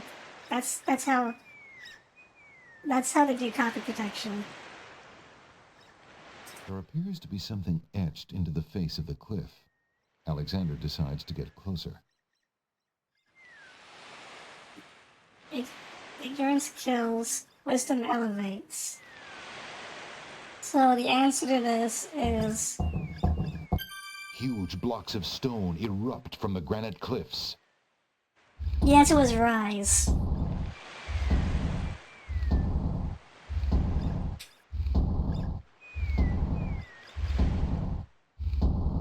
Alexander stares with wonder. That's quite a way to welcome a guest, if indeed it is a welcome.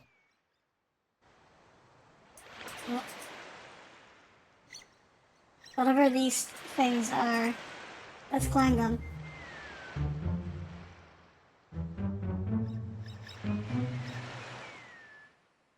This looks very dangerous.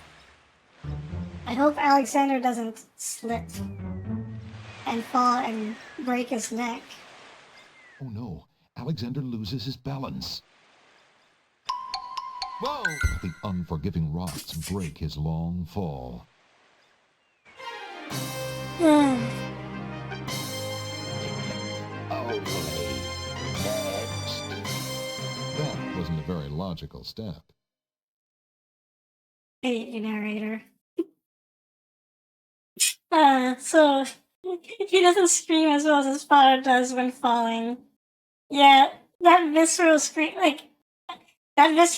was, I think, was nightmare fuel for kids playing the game, so they tried to make this game a little less nightmare fuel oriented. Because King's Quest 5 and 6 are supposed to be in all ages games. Anyway, it's 4:58 p.m., which is probably probably 5 anyway. Anyway, so unless you want to stick around for half an hour, that I guess that will do it for the stream. So I saw there were more viewers than usual today, so thanks everybody who showed up. I usually stream on weekends, Saturday and Sunday, because I had nothing better to do. And no, I'm not a VTuber. I'm just an artist person who uses a live 2D for fun.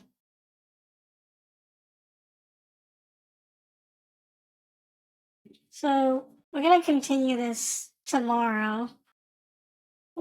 Tomorrow, 1 to 4 p.m. Yeah, that's the end of your. You just want to finish some stuff before you sleep, but it probably won't take 30 minutes. Yeah. Yeah.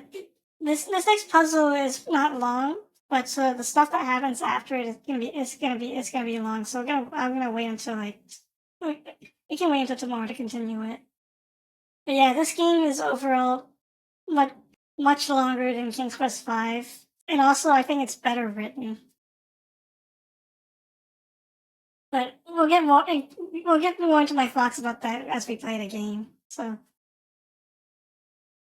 I'm not gonna keep you guys too long, so just around 1 to 4 tomorrow. So I will see you guys then. Take care, everybody, and Hopsgoro. And I will see you tomorrow.